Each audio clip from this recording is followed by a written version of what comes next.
Yes, a very good morning to all of you.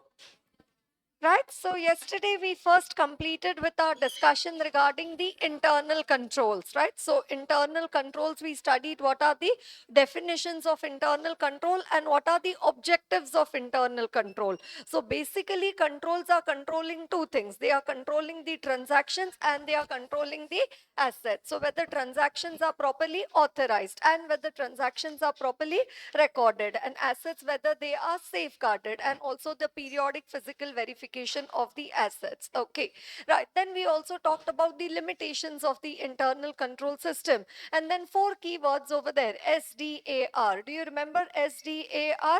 Segregation, delegation, authorization, and the rotation, right? So segregation of duties, that is division of work. That means no single person should handle a transaction from the beginning to the end. What did we say? The accounting and the custodial function should be segregated. Then there should be the delegation of the authority and the responsibility. Then the authorization, right? That is, the authority should be given to the particular person. And last one, there should be the rotation of the employees. Otherwise, it will lead to the degeneration of the controls, right? So very important in the structure of internal controls. We had the points of SDAR. Is this like the backup of internal control? SDAR: segregation, delegation, authorization, and the rotation. Okay, right. Then we studied the components of the internal control system, and then control activities, and then the information system, right? And then after that, we came to the discussion of the internal check system, right? So internal check system, it says the arrangement of the bookkeeping and staff activities in such a manner that work of one person is complementary to that of another, that no single person can record every aspect of a transaction, right? No single person can record every aspect of a transaction. And then we had the objectives of internal check, and then after that, the effectiveness of internal check, and the general conditions pertaining to having a good internal check in the organization, right? Then we came to the discussion regarding the techniques of evaluation of the internal control. What were the techniques for evaluation of internal control? One, we had the questionnaire, then we had the checklist, and we also have the flow chart, right? So checklist, questionnaire, there we also said what are the basic assumptions about the good internal controls, right? What are the basic assumptions about the good internal controls, right? And then second last question over there: internal control assessment and evaluation. Internal control assessment and evaluation, again SDAR, but three more points over there. What are three more points? Standard operating procedures, enterprise risk management, and the ITBC, that is the information technology based controls, right? Then towards the end of this chapter, we talked about the international internal control frameworks. You remember that? COSO, COCO, COBIT, combined code, and the ICOFR, right? So we talked about the first one, which is the internal control integrated framework, which has been issued by the committee of the sponsoring organization, which talks about three objectives: the operations objective, the reporting objectives, and the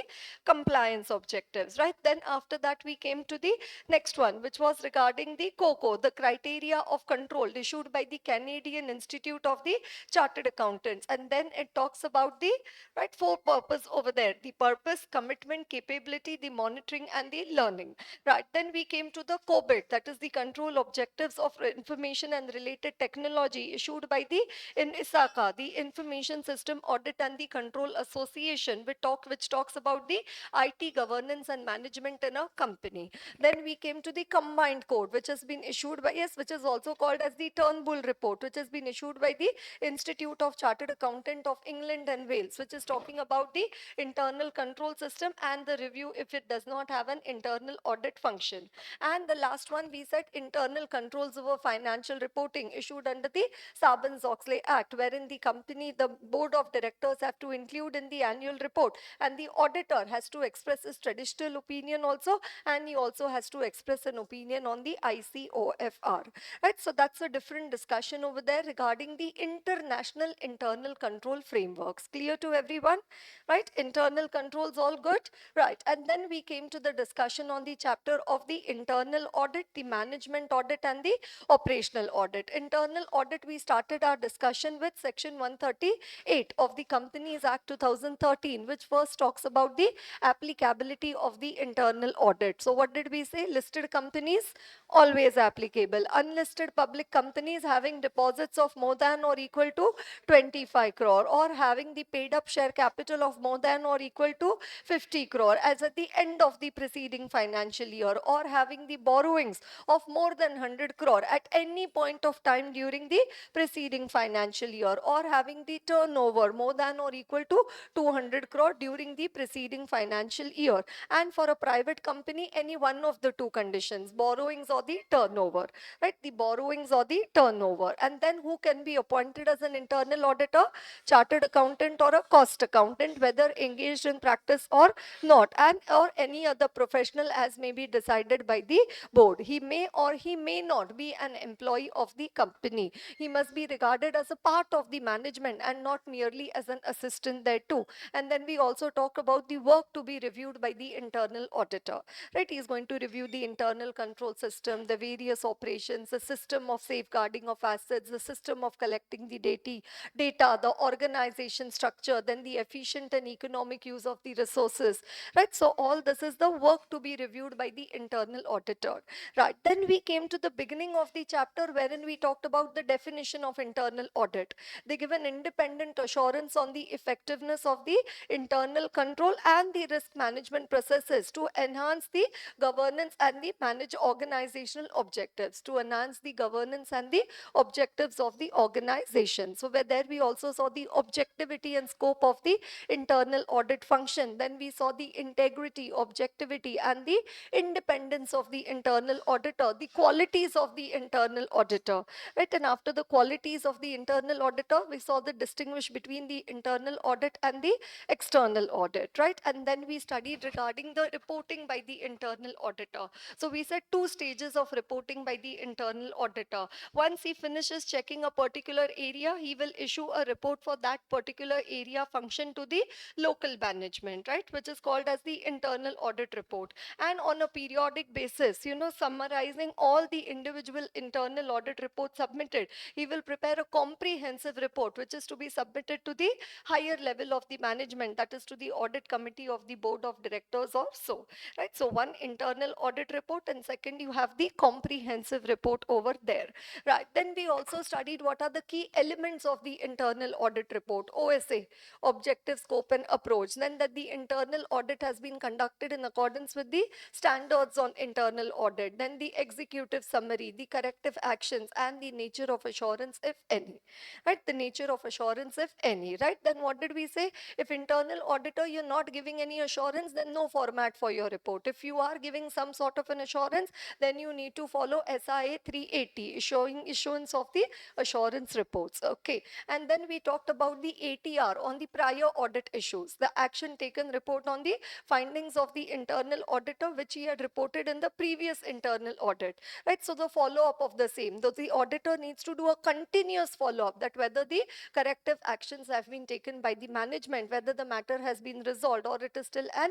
open pending matter over there, right? So that was our entire discussion regarding the internal audit, section 138, then internal audit, and then the internal audit report, right? And then we came to the discussion on the management and operational audit. But in management operational audit, we first talked about the review of the systems and procedures. Review of systems and procedures, 3 times question asked in your exams regarding the review of the systems and procedures. So first, what you need to do, you need to do the study of the system or procedure. What study you will do of the system and procedure, whether it is properly located, right? Then whether also there is a defined program, right? Then whether the personnel have been given the training, and also whether the productivity is it satisfactory, right? So we had the 4 P's over there, right? Then after that, the evaluation of the system or procedure. So how do you do the evaluation? evaluation, first you check whether the system or procedure is it meeting the current requirement. Second, whether it is operating effectively. And third, what is the degree of the effectiveness.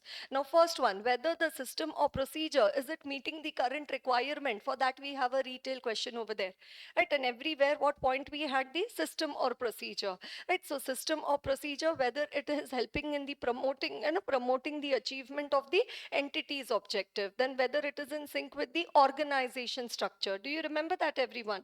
Right? Then also, what does it say? Maximum performance with the least expenditure of the time and effort. Then whether there is a logical sequence, right? Then also coordination between the departments. And then we says whether all functions have been established, whether authority has been given, and also any changes which are required to be made for the improvement, right? So that's an important question. They never asked it before, but recently, like some time back, they asked this question 3 times in your exams regarding the review of the systems and procedures, right? Then we studied three distinguish between. What were the three distinguish we studied? Distinguish between MA and OA, management audit and operational audit. Then the financial audit and the operational audit, and the internal audit and the operational audit, right? Then we came to the discussion regarding the operational audit, the meaning of operational audit. What is the meaning? In which you do the audit for the management, the quality of the operations, the efficiency, economy, and the effectiveness of the operations in an organization, right? Then we studied about the qualities of the operational auditor. He should be inquisitive. He should ask the who, why, how of everything. That means he should maintain an attitude of skepticism. He should have a collaborative and a constructive approach rather than a fault finding approach, right? And then after that, the need for operational audit. From where did arise the need for operational audit? It says the traditional sources of information fail to provide the information required by the top management for decision making. Also, the top management was separated from the actualities in the organization due to layers of delegation of the authority. That is why arose the need for the operational audit, right? Then we came to the question on the objectives of operational audit. What are the objectives of operational audit?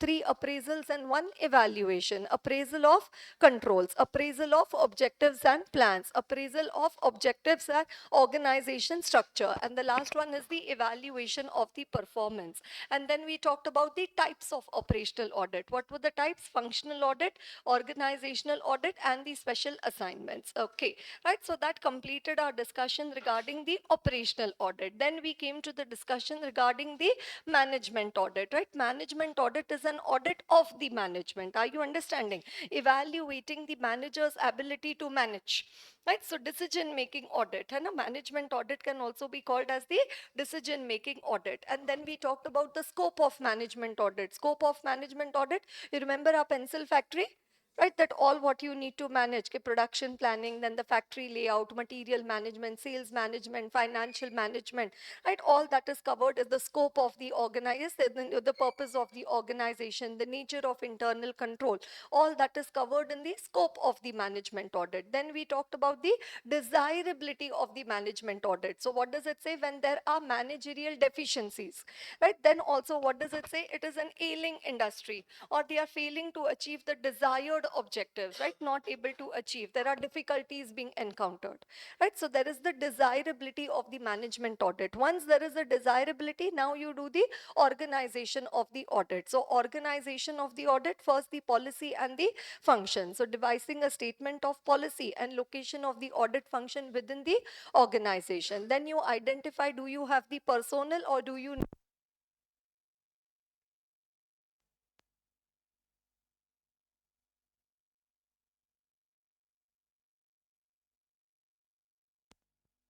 Yes, so do you have the personnel or do you need to give them the training? And also, what does it say? The time and other aspects, that what is the cost involved, and also the frequency. What should be the frequency? At least once in every 3 years. Okay, right. Then we came to the procedure for conducting the management audit. So what did we say? Management audit means we have to do the audit of the manager. How to do the audit of a manager? For that, you need to take the interview of the manager. So what is point number 1? Getting the fact through the interview. interviews, then measuring performance through the MAQ, the management audit questionnaire, and then concluding a management audit. Okay, right. Then we came to the types of reports being issued by the management auditor: the oral report, interim written report, regular written report, and the summary written report, which is also known as the flash report, which is prepared for the top management who do not have sufficient time to go through the detailed report, but there are matters which require their immediate attention.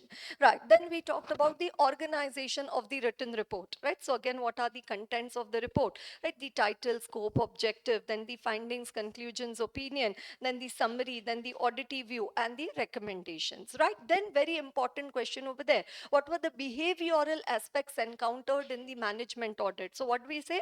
Encountered, countered, है ना? See, right? So what did we say over there? One, there is the relationship conflict between the management auditors and the managers. Second, what does it say? There is an inbuilt resistance to change and also the control, right? So what does it say? The management auditor, there is a breeding of antagonism towards the management auditor by the managers. Why is there this breeding of antagonism? Why there is hatred? One, the fear of criticism, then the fear of the changes in the day-to-day working habits. Then what does it say? Punitive action, then the insensitive audit practices, and the hostile audit style.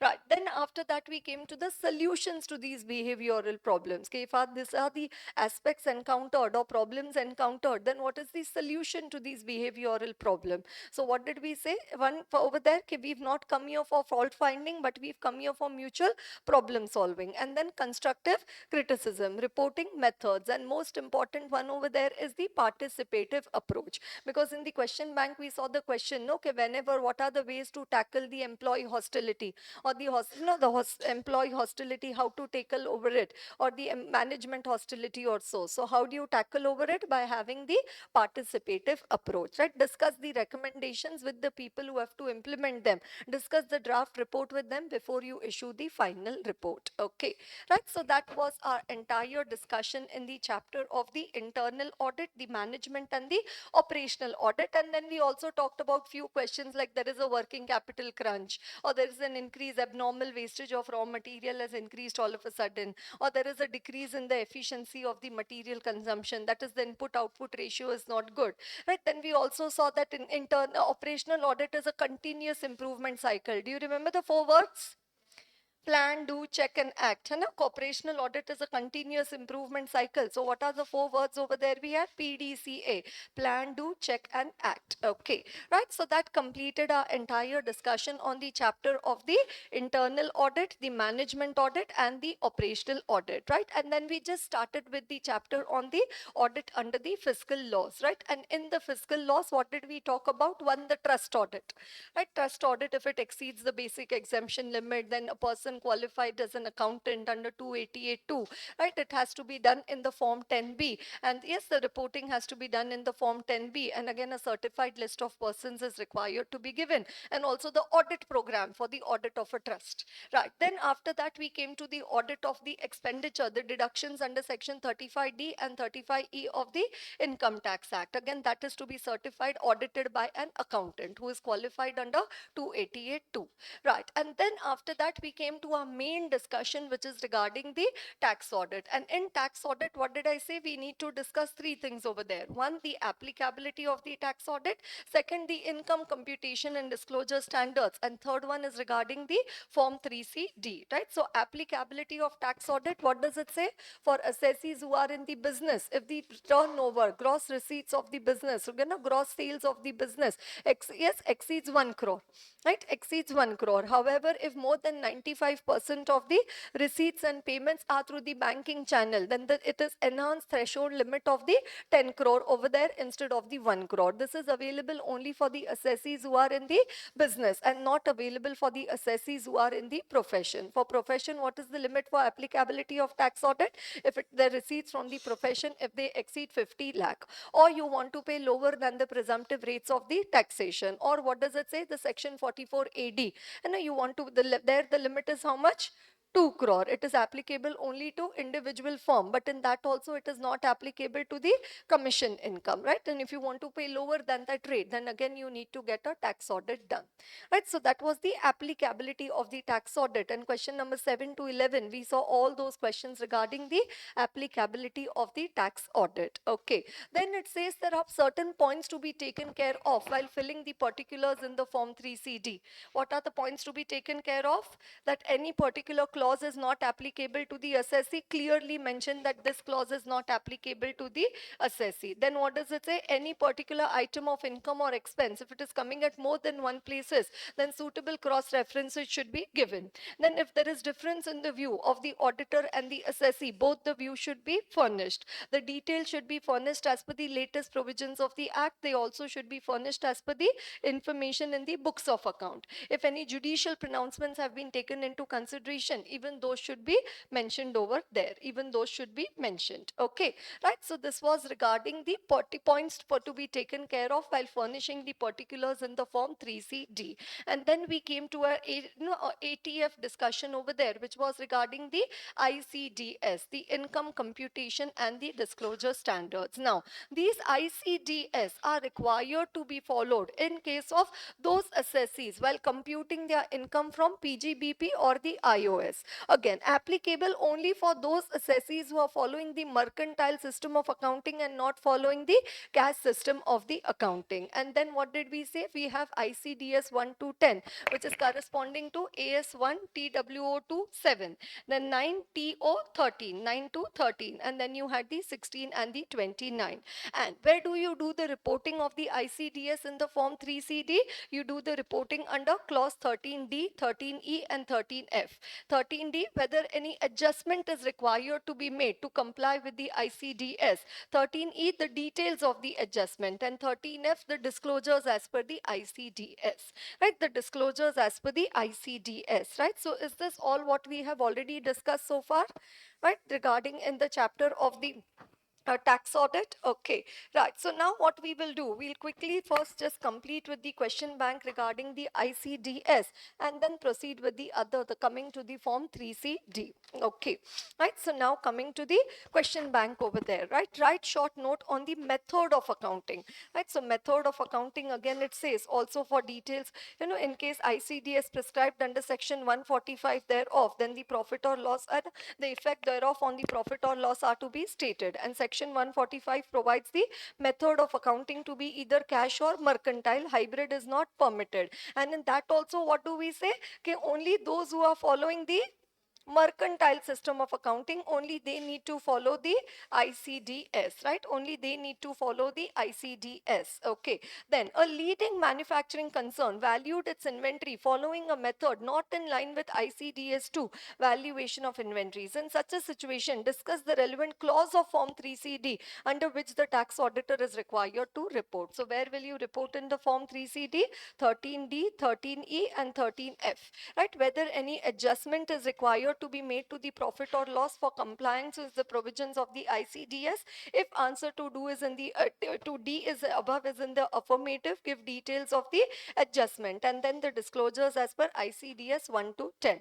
Right, then question number 20. In the context of tax audit under section 44AB of the Income Tax Act, discuss the provisions of section 145 of the said act regarding the method of accounting and the AS notified thereunder, and discuss briefly the income computation and disclosure standards to be followed by assessees under the income tax law.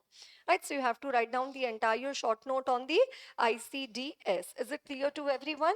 Right, ICDS. So again a question asked 3 times. Right, then another question, ABC Limited is consistently following the AS as required under section 133 of the Companies Act. During your tax audit under section 44 AB of the Income Tax Act, the board of directors informed you that profits of the company is properly arrived at and the AS applicable to it have been followed consistently, and as such there need not be any adjustments to be made as per the ICDS. Based on the requirements of the law in this regard, examine the validity of the stand of the management in this regard. Right, so again first you write down regarding the income computation and the disclosure standard. In the given case, ABC is consistently following the AS in compliance with section 133, but they are not complying with the provisions of the ICDS notified under under section 145. Contention of the management that they are following the AS and did not make any adjustments as per the ICDS is not correct. Thus, ABC Limited is required to adjust the profits in compliance with the ICDS. Right. Then question number 22. CA Tom has been appointed as a tax auditor under section 44AB of the Income Tax Act of Messrs.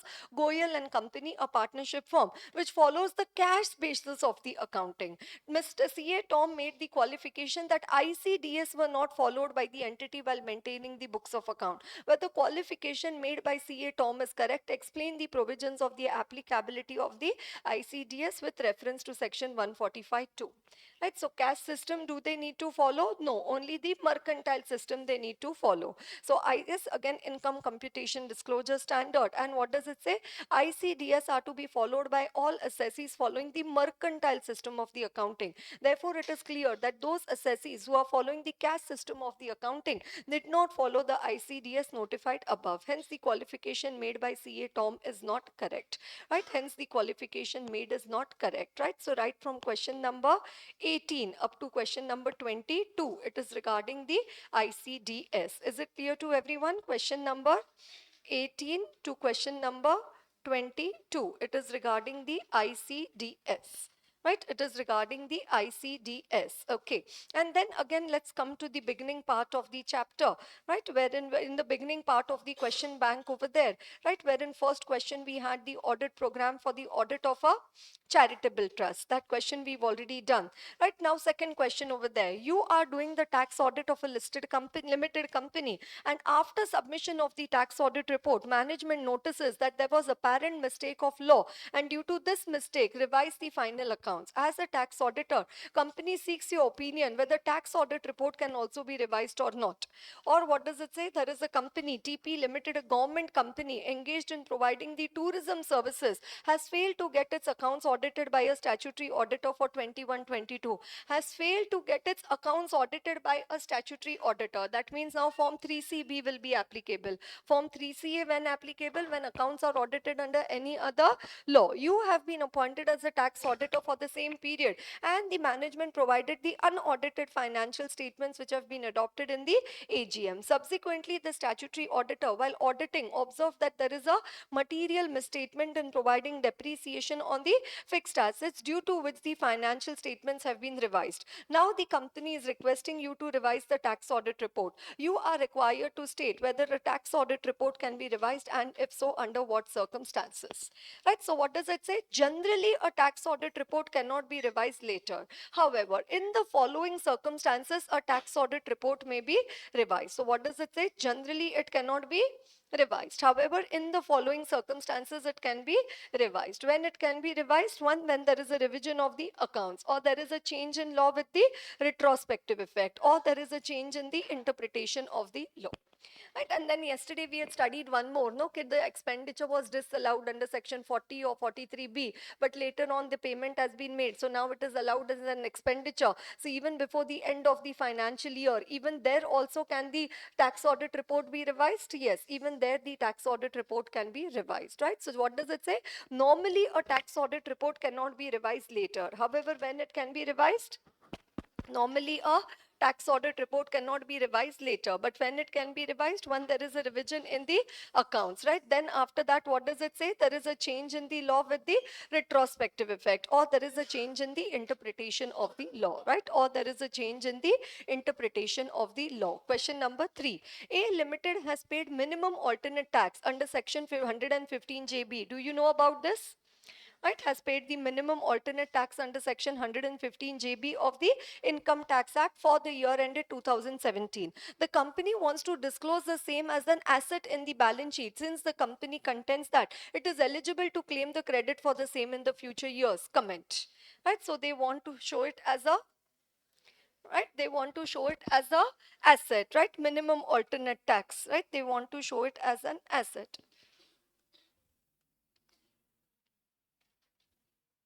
Wifi नहीं है बोलते. Right, they want to show it as an asset, right? So now that they want to show it as an asset, now look over here. Can MAT be shown as an asset? They first go into the definition of the asset. The framework for the preparation of financial statements issued by ICAI defines the term asset as a resource controlled by an enterprise as a result of the past events from which future economic benefits are expected to flow to the enterprise.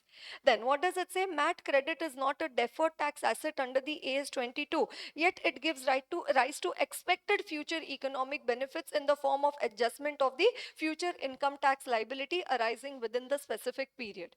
Right? So then what does it say? What is the definition of asset? A resource controlled by an enterprise as a result of the past event from which future economic benefits are expected to flow to the enterprise. Then what does it say? MAT paid in a year in respect of which credit is allowed during the specified period under the Income Tax Act is a resource controlled by the enterprise, right? It is a resource controlled by the company as a result of the past event, and namely the payment of the MAT. The MAT credit has expected future economic benefits in the form of its adjustment against the discharge of the normal tax liability if the same arises during the specified period. Accordingly, such credit is an asset. Then, according to the framework, once an asset meets the definition of the term asset, right? Once an item meets the definition of the term asset, it has to meet the criteria for the recognition of an asset so that it may be recognized as an as such in the financial statement. Now, an asset is recognized in the balance sheet when it is probable that the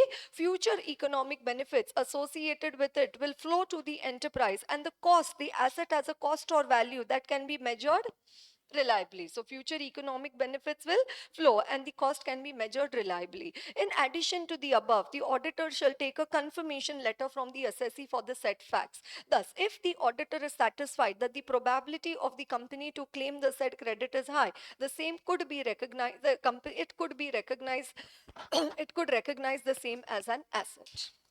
Right, so again, if you see, this question has nothing to do with the content of the form 3CD or anything over there, but only whether MAT credit, whether it can be recognized as an asset or no. And again, that question has been asked 3 times in the exams. Are you all with me? Next one. T Limited, an Indian company subject to Indian Income Tax Act 1961, discloses advance income tax under current tax asset and provision for income tax under current tax liability separately in the balance sheet for 2012, and it does not offset the amount. No, you have to show net, no? Provision of tax, provision for income tax and advance tax. Whichever is higher, you have to show net of that. Like say advance tax less provision for tax, or provision for tax less the advance tax. What does it say? They have not offset. Do they need to offset it? Yes. So again, first coming to AS 22, accounting for taxes on income. An enterprise should offset the assets and liabilities representing current tax if the enterprise has a legally enforceable right, intends to settle the asset and liability on a net basis. Since T Limited is an Indian company, such set-off is allowed, which is legally enforceable. Thus, in view of the provisions of AS 22 and the income tax laws, T Limited should offset advance tax against the provision for income tax and show only the net amount in the balance sheet.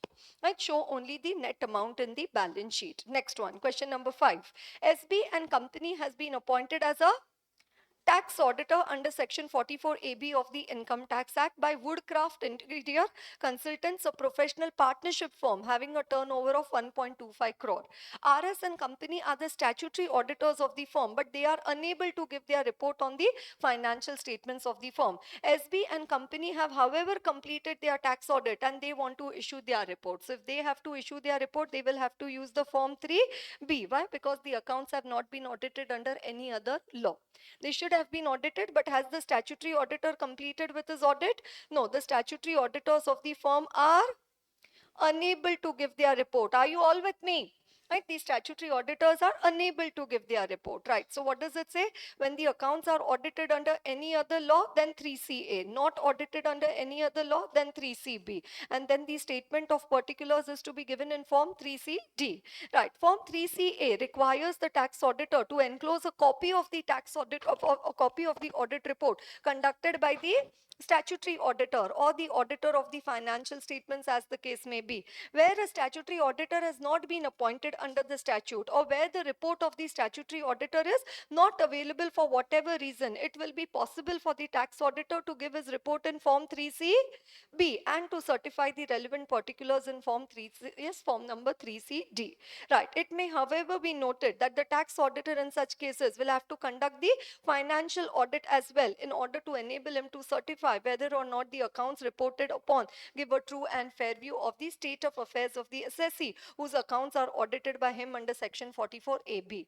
Right. In the given case, right, SB is appointed a tax auditor, right, a professional partnership firm. It may be noted that there is no statutory requirement for audit of a professional partnership firm, and therefore SB and company may issue their report in Form 3CB.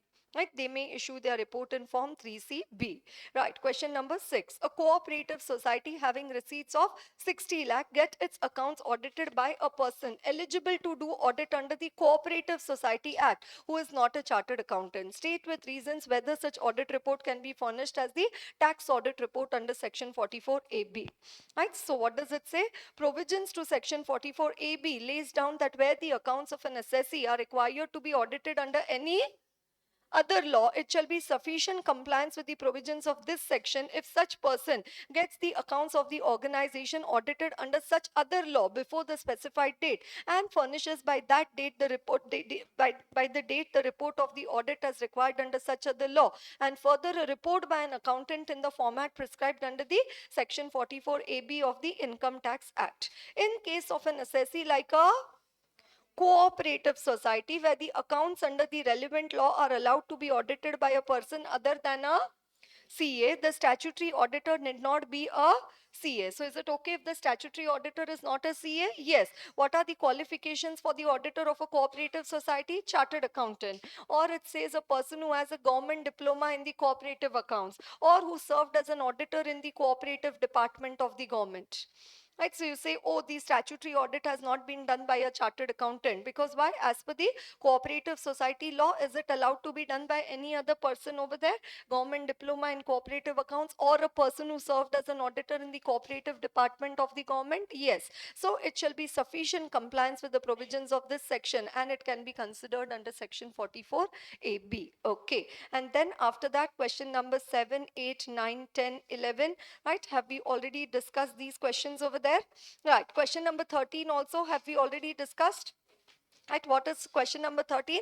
What are the points to be taken care of while furnishing the particulars in the Form 3CD?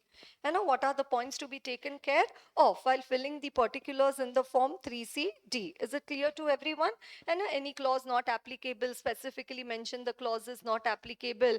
And any item of income or expense coming in more than one clause, then suitable cross references are to be given. Right, so that is the question which has been asked over there. Right, so question number 1 to 13 all done. Right, question number 1 to 13 all done. Okay, right, so now coming to the discussion regarding the Form 3CD. Right, so now coming to the discussion regarding the Form 3CD. Right, so now coming to the discussion on the Form 3CD, right, the statement of particulars to be furnished under the form number 3CD. Right, so how many of you have done tax audits, have filled a Form 3CD? Keep your hands straight up. Right, how many of you have filled the Form 3CD? Okay, right, how many of you have never seen or never filled a Form 3CD? Yeah, that those people can also straight put their hands up. Right, anybody who've never seen a Form 3CD or something like that, those students are going to believe whatever I say.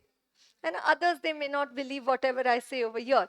Right, but yes, generally you have a lot of practical exposure, regarding the doing of the tax audit over there, right? So we are going to look into the particulars in the Form 3CD, right? So now again, you need to take a fresh page in your book. Take a big page in your book. If your book vertically is small, make it horizontal.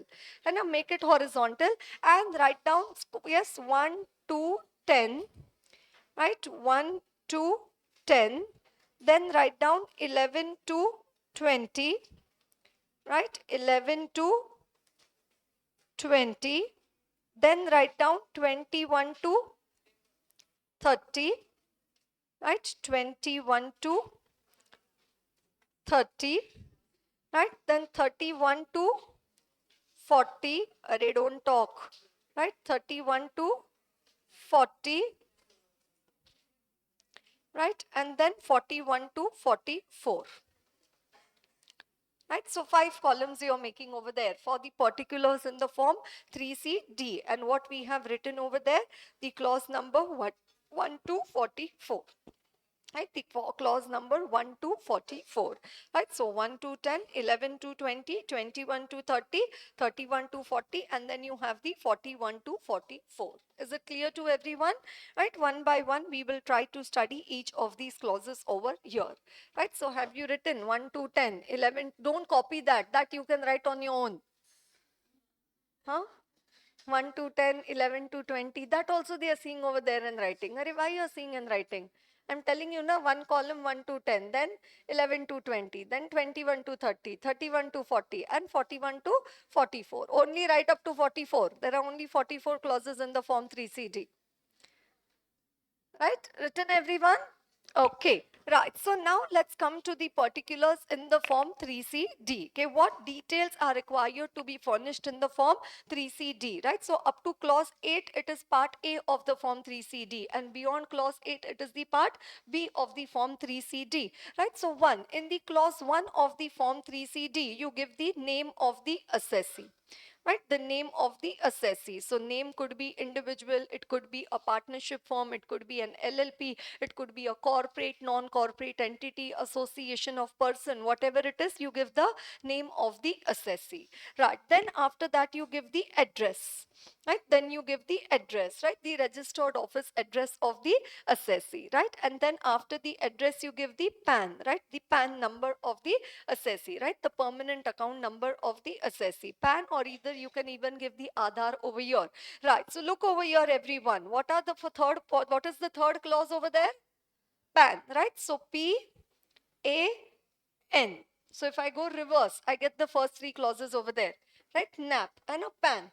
So name of the assessee, addressee, and address and the PAN, right? So name of the assessee N, then address A, and then PAN is the P. So PAN 321 PAN 123 NAP. Are you understanding that?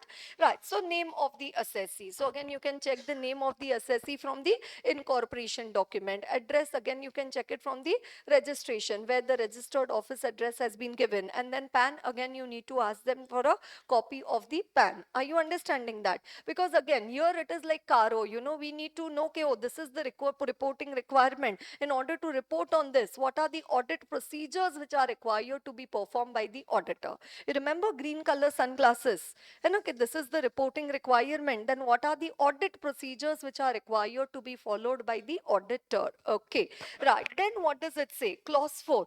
Whether the assessee is liable to pay any indirect taxes. So now in the direct tax ka form, they have incorporated a lot of points regarding the indirect tax laws over there. Right. So what does it say? Whether the assessee is liable to pay any indirect taxes like customs duty, excise, VAT, service tax, GST.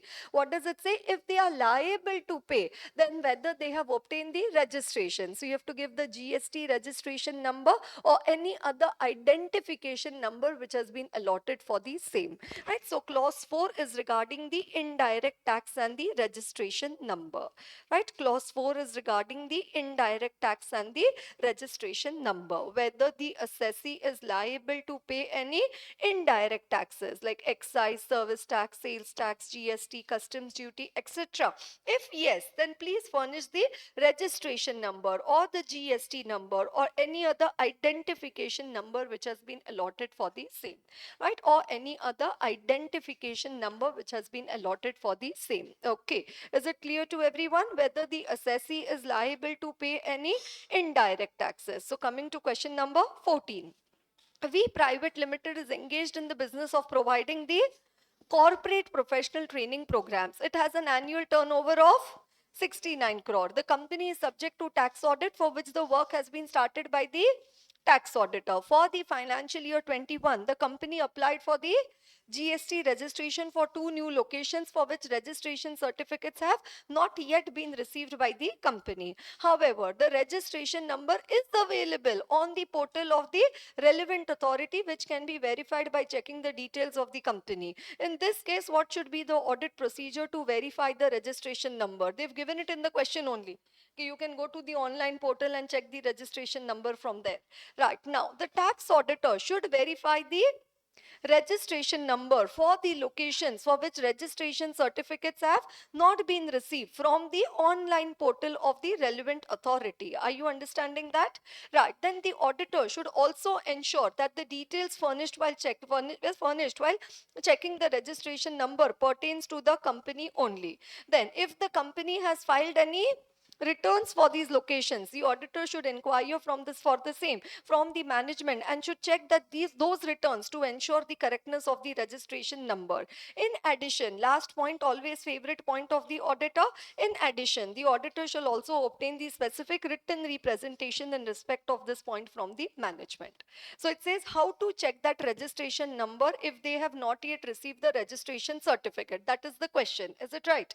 The registration is done, but still now the registration certificate has not been received. So one, what you can do, you can check it from the online portal. Then what you can do, also check the details which have been furnished while checking the registration number pertains to the entity, right? So you again check the details which have been furnished. Then whether any returns have been filed, right? So again verify the same, should verify the correctness of the registration number from the returns. And also what you can do, you can take a written representation from the management. So what are the 4 points that I have written over here, everyone?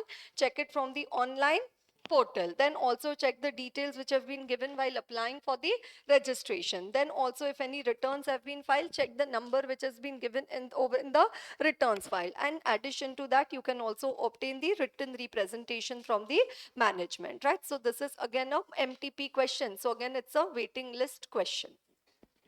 Clear to everyone? It's a mock test paper question, so it's a waiting list question. What are the 4 points I've written over there? Portal, details, return, and the WR. That is the written representation. Everybody, are you with me? What are the 4 points I've written over there? Online portal. Then you check the details. Then you also check the returns filed, and you also obtain the written representation from the management. Okay. Question number 15. B is a renowned criminal lawyer practicing in Lucknow. During the previous year, he collected GST of 25 lakh, but it was not deposited. The Commissioner of Central GST issued a show cause notice to him as to why the tax collected by him is not deposited to the government account. He appeared before the Commissioner and stated his inability to pay the sum due to the financial crisis. You know, if I read the question up to here, I come to think about clause 7 of Caro.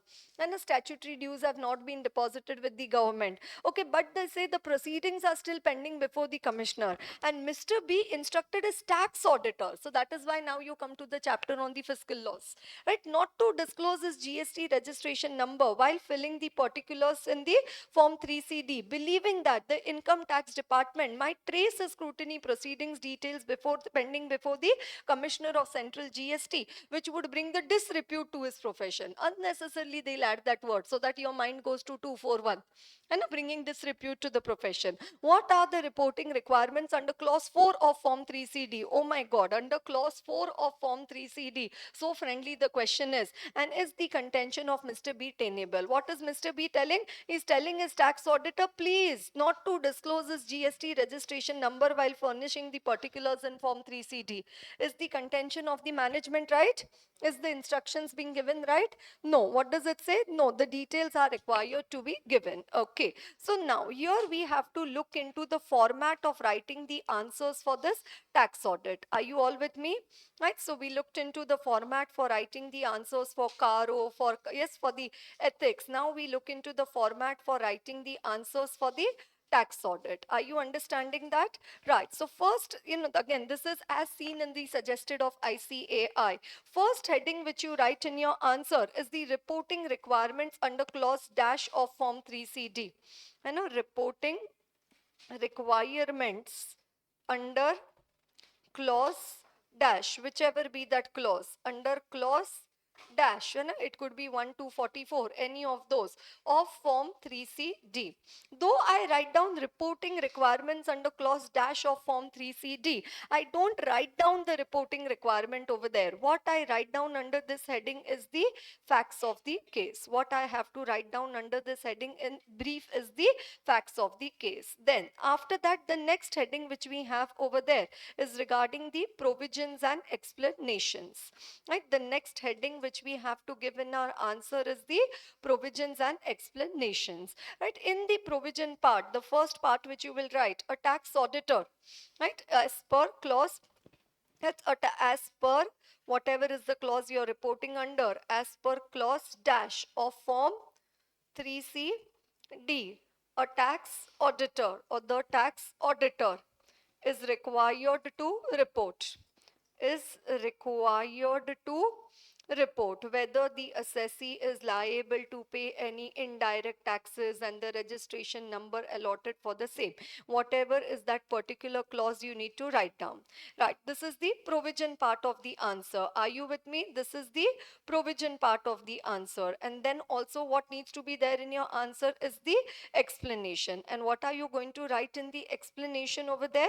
You need to write down the audit procedures. Okay, as an auditor, if I need to report on this point in the form 3CD, what checking, what verification is required to be done by the auditor.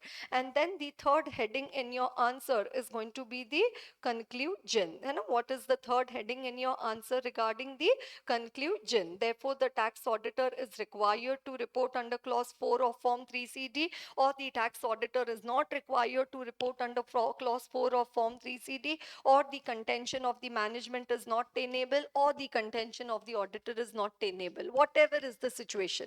And accordingly, you need to give the conclusion. Are you understanding? First, you write down the heading reporting requirements under clause dash, whichever is that clause under for which the question has been asked in the exam. Though you write down the clause number over there, do you write down the contents of the clause over there?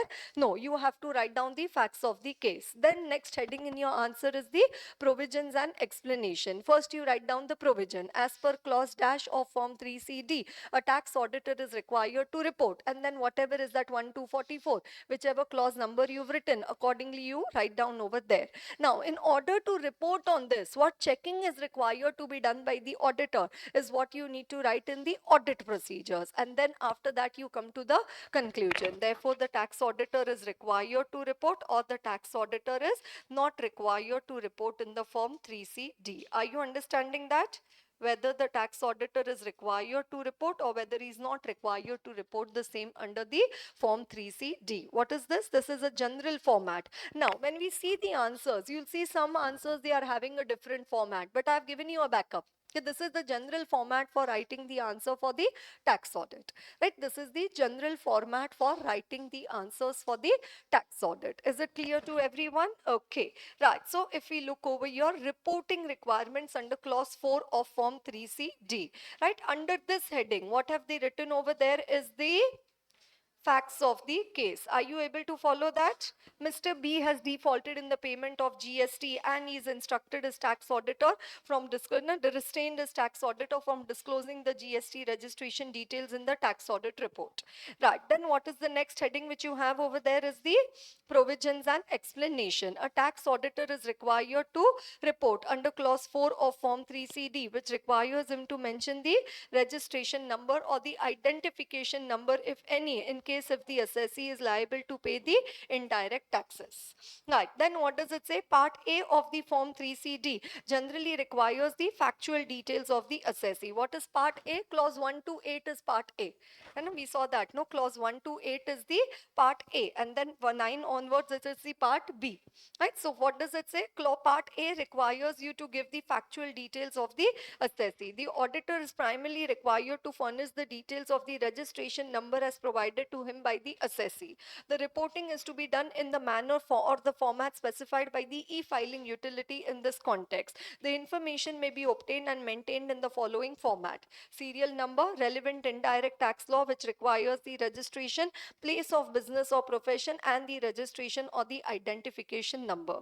Furthermore, the auditor has to keep in mind the provisions of SA 580, written representation. Yes, in case the auditor prima facie is of the opinion that indirect tax law is applicable on the business or profession of the assessee, but the assessee is not registered under the same, the auditor should report the same appropriately. He says they are liable to pay indirect taxes, but they have not obtained the registration. Will the auditor report in tax audit report?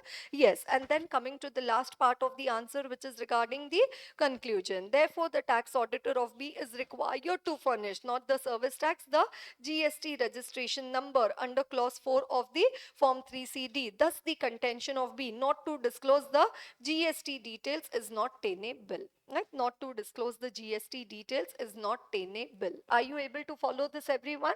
Yes, did I discuss with you what should be the format, and accordingly have we seen one answer over here? Right? Have we discussed the format and accordingly seen one answer over here? So how does it start? Reporting requirements under clause dash of form 3CD. Under this heading, you write down the facts of the case. Then you come to the provisions and explanation, in which you write down the clause, and now to report on this clause, what audit procedure. So whenever you're studying the tax audit answers, your focus is going to be to look out for the audit procedure. Okay, what audit procedures can be performed by the auditor? And then after the audit procedures, you come to the conclusion.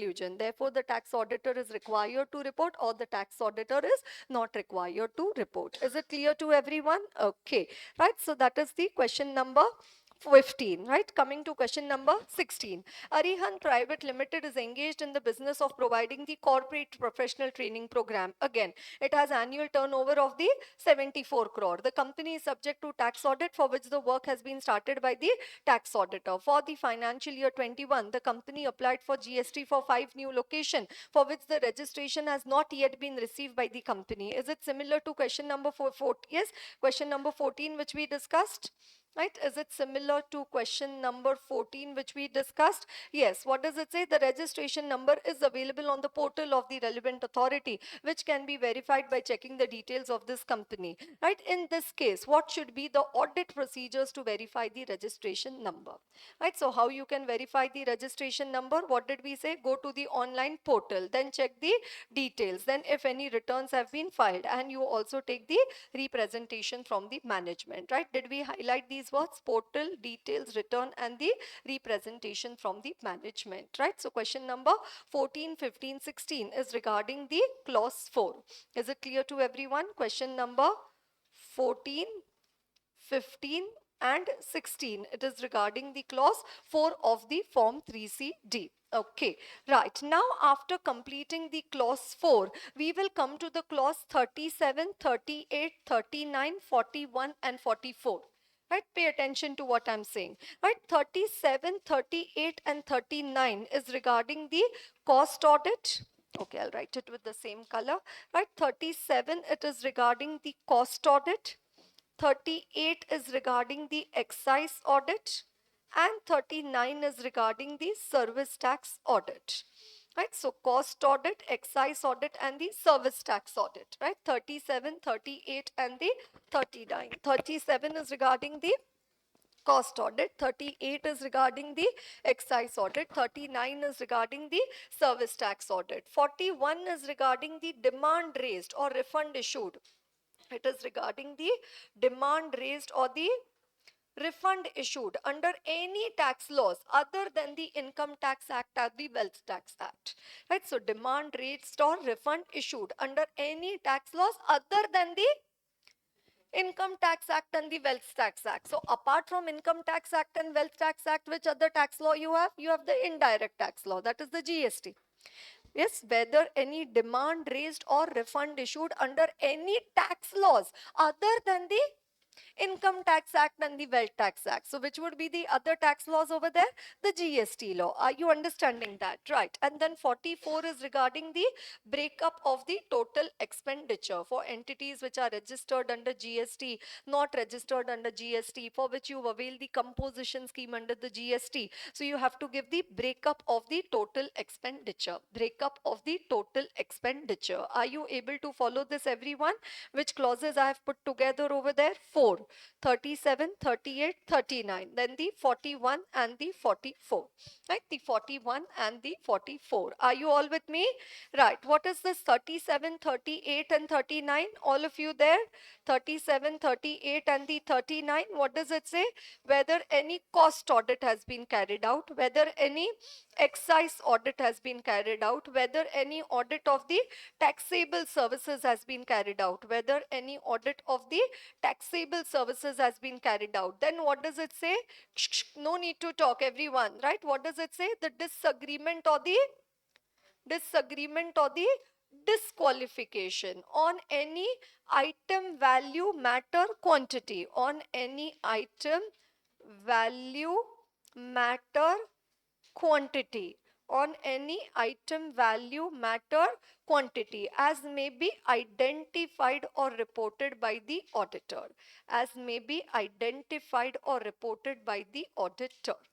Right, so 8 words over there: disagreement or disqualification on any item, value, matter, quantity, as may be identified or reported by the cost auditor, by the excise auditor, or the auditor doing the audit of the taxable services. Actually, cost audit is not related to indirect taxes, but because it is in the set of that 37, 38, 39, it's talking about the same, na? Disagreement or disqualification on any item, value, matter, quantity, as may be identified or reported. That is why I pulled cost audit also over here.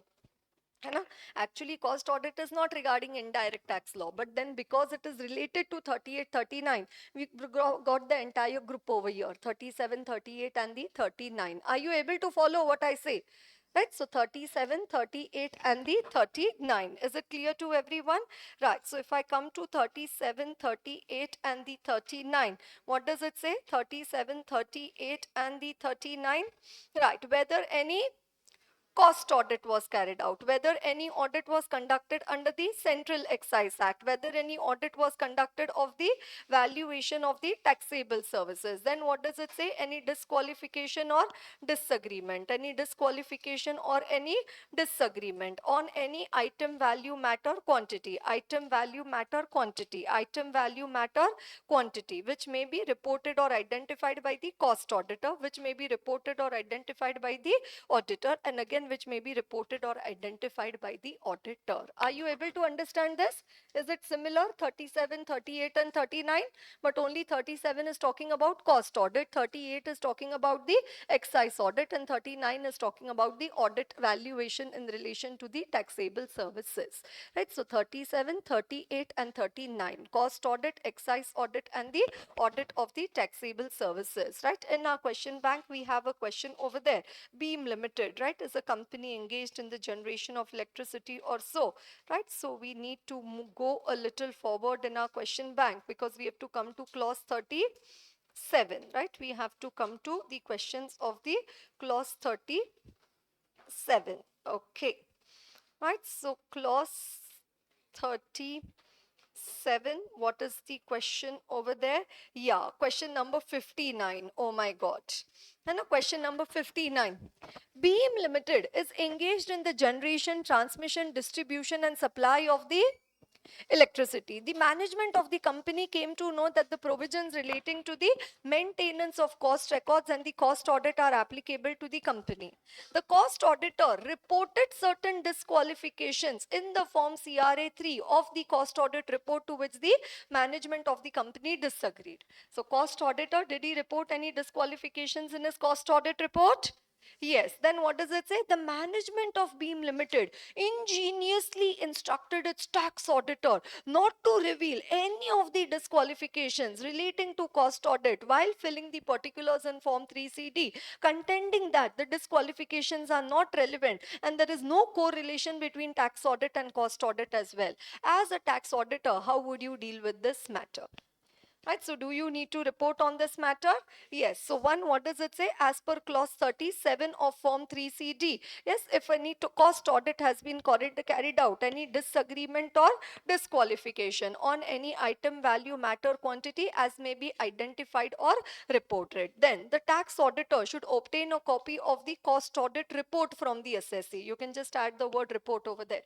Right, the tax auditor should obtain a report of the cost audit report from the assessee. Even though the tax auditor is not required to do the detailed study of such report, he has to take the note of any disqualification or disagreement on any item, value, matter, quantity as may be identified or reported.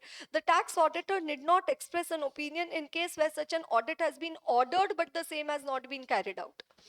So it was ordered but it was not carried out, then it says you don't need to comment on it. What you have to simply say, okay, if any cost audit has been carried out, whether there is any disagreement or disqualification on any item, value, matter, quantity which may be identified or reported by the cost auditor. That is it. Okay. Now, in the given case, the cost auditor of Beam Limited has reported certain disqualifications in the form, say, CRA 3 of the cost audit report. Therefore, the tax auditor of Beam Limited is required to provide, what is the conclusion? Is required to provide the details of the disqualifications reported by the cost auditor under clause 37. Thus, the contention of the management not to reveal any of the disqualification relating to the cost audit on the belief that there is no correlation between tax audit and cost audit is not acceptable. Right, it is not acceptable. Right, so this is question number 59. Right, so wherever we have the clause 37, what we can write over there? Question number 59. Are you all with me? Right, question number 59. Then what did I tell you? Clause 41. What is 41? Please furnish the details of the demand raised or the refund issued during the previous year under any tax laws other than the Income Tax Act and the Wealth Tax Act 1957. Now, wealth tax is anyways not there, along with the details of the relevant proceedings, right? Along with the details of the relevant proceedings. So, are you fighting with anybody in the indirect tax department and a demand raised or refund issued under any tax laws other than the Income Tax Act or the Wealth Tax Act, along with the details of the relevant proceedings? Proceedings means what? Litigation. This you can also see it in the disputed statutory dues of clause 7. Are you understanding that? Proceedings, contingent liabilities. Would it be shown in the contingent liabilities also? Yes. So now coming to the next question over there, right? What is the next question over there? Question number 61. NKB is engaged in the manufacturing of the textile products having an annual capacity of producing 1 lakh unit of garment. NKB is covered under the provisions of the GST Act with an applicable rate of 12%. During the year 1920, NKB received a demand notice of 15 lakh pertaining to 1314 when the provisions of the central excise were applicable. NKB deposited the demand amount after discussing with the legal department. Are you, as a tax auditor of NKB, required to report the same? And so demand raised or refund issued under any tax laws other than the Income Tax Act or the Wealth Tax Act, right? So what is the format of your answer? First, you write down the heading, reporting requirements under clause 41 of form 3CD, in which you write down the facts of the case. Then you write down the provisions and explanation. Provision: as per clause 41 of form 3CD, the tax auditor should furnish the details of any demand raised or refund issued during the previous year under any tax laws other than the Income Tax and the Wealth Tax Act, along with the details of the relevant proceedings. Right, then after that, coming to the green color. Green color, why? Right, the audit procedure. Wonderful. Therefore, the tax auditor should obtain a copy of all the demand and refund orders issued by the governmental authorities during the previous year under any tax laws other than the Income Tax Act and the Wealth Tax Act, along with its proceeding. Right, so you need to obtain a copy of all the demand and refund orders. It may be noted that even though the demand or refund order is issued during the previous year, it may pertain to a period other than the relevant previous year. In such case also, the reporting has to be done under this clause. right? So these are the audit procedures. Are you seeing the blue color and the green color in the answer? What is the blue color? The reporting requirement and the provisions over there. And what is the green color? The audit procedures. Then conclusion. In this case, the liability is of the excise duty under the Central Excise Act, other than the Income Tax Act and the Wealth Tax Act, and thus this clause gets attracted and the reporting has to be done as per the format. Serial number, name of the applicable act, demand refund order, date of demand raised or refund issued, financial year to which it relates, amount of the demand or refund, adjustment of refund against demand if any, and the remarks. Right, so that is question number 61. Then coming to question number 62. Saurabh International Limited was engaged in providing certain services on which it did not pay any service tax. As per SIL, said services were not liable to service tax. However, department issued a show cause notice to SIL demanding service tax along with interest of 5,45,000 on the same, and such demand was also confirmed. So again, what does it say? Demand raised or refund issued under any tax laws other than the Income Tax Act or the Wealth Tax Act. An appeal was filed to the Commissioner of Central Excise, which passed an order which upheld the demand on SIL. SIL, being aggrieved by the order of the Commissioner, decided to file an appeal to the CESTAT against such order. SIL has also requested the tax auditor not to report, as those services were not liable for service tax, and it has also filed an appeal for the same. Right, so again you need to report under the clause 41 of form 3CD, and the contention of the management not to report on the same is not acceptable. And not to report on the same is not acceptable. Right, so when was this question originally introduced by ICAI? RTP May 15. And originally, when did ICI introduce this question into the question bank? RTP May 15. And when they asked an exam? November 2020. And a similar question. Right, so I told you na RTP questions are the waiting list questions. Sooner or later they come into the question bank, into the suggested of the ICAI. Right, so 61 and 62. Right, 61, 62, and then this is again question number 63. Right, Gotham Limited is engaged in the manufacturing of the textile products having an annual capacity of producing the 2,30,000 units of the garment. So again similar to question number 61 and similar to question number 61. Right, Gotham Limited is covered under the provisions of the GST with an applicable rate of 12%. During the year, Gotham Limited received a demand notice of 17 lakh pertaining to the 15-16 when the provisions of the Central Excise were applicable. Gotham Limited deposited the demand amount after discussing with its legal department. Comment whether the tax auditor of Gotham Limited is required to report on the same. Right, so is he required to report on the same? Yes, it says the reporting has to be done in the format, and already in this question we have discussed the format. Right, so question number 61, 62 and the 63, it is regarding the 61, 62 and the 63. And so we can write over here question number 61, 62 and the 63. It is regarding the demand raised or refund issued under any tax laws other than the Income Tax Act or the Wealth Tax Act. Okay, right. And then coming to the clause 44. What is clause 44?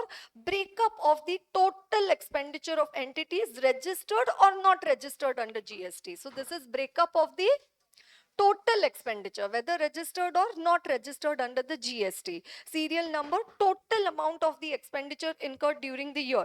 Then expenditure in respect of entities which are registered under the GST, and expenditure in relation to entities which are not registered under GST. So which are registered under GST and which are not registered under GST. Then under those which are registered under the GST, one relating to goods and services which are exempt from GST, then relating to entities falling under the composition scheme, relating to the other registered entities, and the total payment to the registered entities.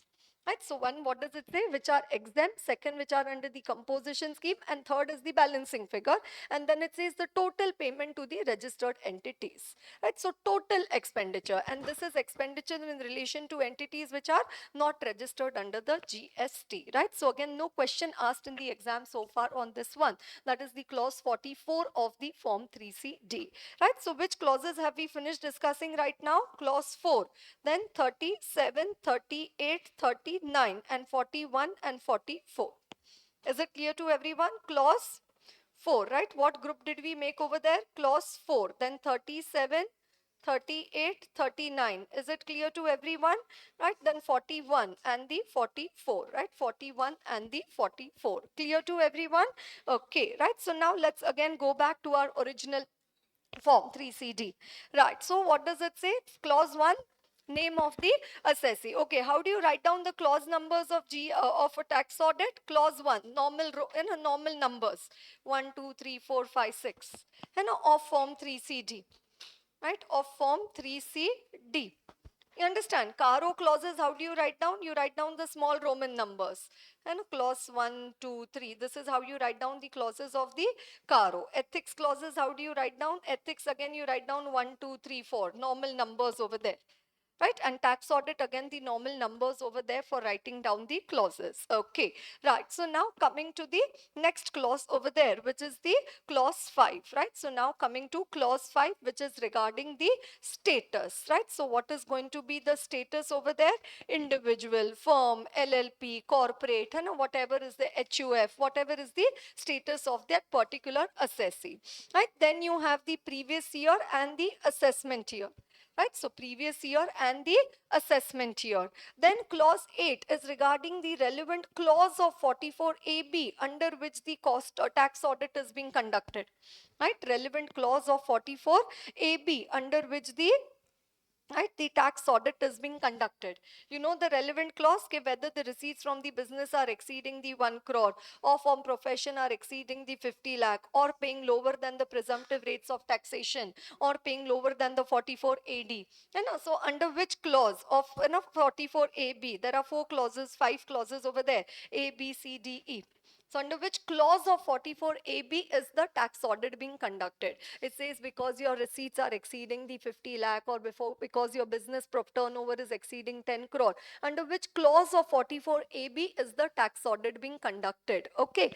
And under 8, you also have a 8A over there. After 8, you also have a 8A over there. And what is the 8A? Whether the assessee has opted for the optional taxation scheme under the income tax law, right? The optional taxation scheme under the income tax law. You know the 115 BA, BAA, BBA, right? The optional taxation scheme which has been introduced by the finance minister. It says where you don't get the benefit of depreciation, but you get the lower rates of the taxation over there. Like, 20%, 21, 22%, 25% or so, right? So, but it did not get a very good response. But in case if the assessee has opted for the optional taxation scheme under the 115 BA section, then that again you need to report under clause 8A. Are you understanding that? 8 is what? Clause 8 is what? Right, the relevant clause of 44AB under which the tax audit is being conducted. 8A, whether the assessee has opted for the optional taxation scheme under the 115 BA, BAA, BAB of the income tax law. Are you understanding that, everyone? Right. Then 9 is regarding the partners and their profit sharing ratio. Right, some of you non-stop talking in the class, please don't do that. Right, partners and their profit sharing ratio and any change in the partners or their profit sharing ratio, right? So partners and their profit sharing ratio. So obviously this is going to be applicable in case of a partnership firm, right? So serial number, name of the partner, profit sharing ratio. Serial number 123, name of partner ABC, and profit sharing ratio 33.33, 33.33 and 33.34. Do you see that? Right, names of the partners and their profit sharing ratio, and whether there has been any change in the partners or their profit sharing ratio during the previous year. So that is the clause 9. Then you have the clause 10. What does it say? The nature of the business or profession being carried on by the assessee, right? Nature of the business or the profession. And if the assessee is engaged in more than one business or profession, then the nature of every business or profession is to be given. And again, any change in the nature of the business or the profession. right? So the nature of the business or profession. So income tax department has issued some code numbers also. Like if you're an architect, there is a particular code. If you're a doctor, there is a particular code while filling the particulars, right? So nature of the business or profession. If the assessee is engaged in more than one business or profession, then the nature of every business or profession, and whether there has been any change in the nature of the business or profession during the previous year, right? So these are the particulars to be given in the clause 1 to 10. Are you all with me? Name of the assessee, address, PAN, then the indirect tax and the registration number, status, previous year, assessment year, relevant clause of 44AB under which the tax audit is being conducted, then whether the assessee has opted for the optional taxation scheme under the 115BA, then partners and their profit sharing ratio, any change in the partners and their profit sharing ratio, nature of business or profession. If there is more than one business or profession, nature of every business or profession, and any change in the nature business or the profession. Are you able to follow this, everyone? Okay, right. So what we'll do now, we'll again go back to our beginning of the form 3CD, right? So what we have seen is the name of the assessee, address, and the PAN or Aadhaar, right? So NAP, right? So we said PAN, है ना? P, then A, and then N, right? Then whether the assessee is liable to pay any indirect taxes. Then what does its clause 5? Status. Then previous year, assessment year.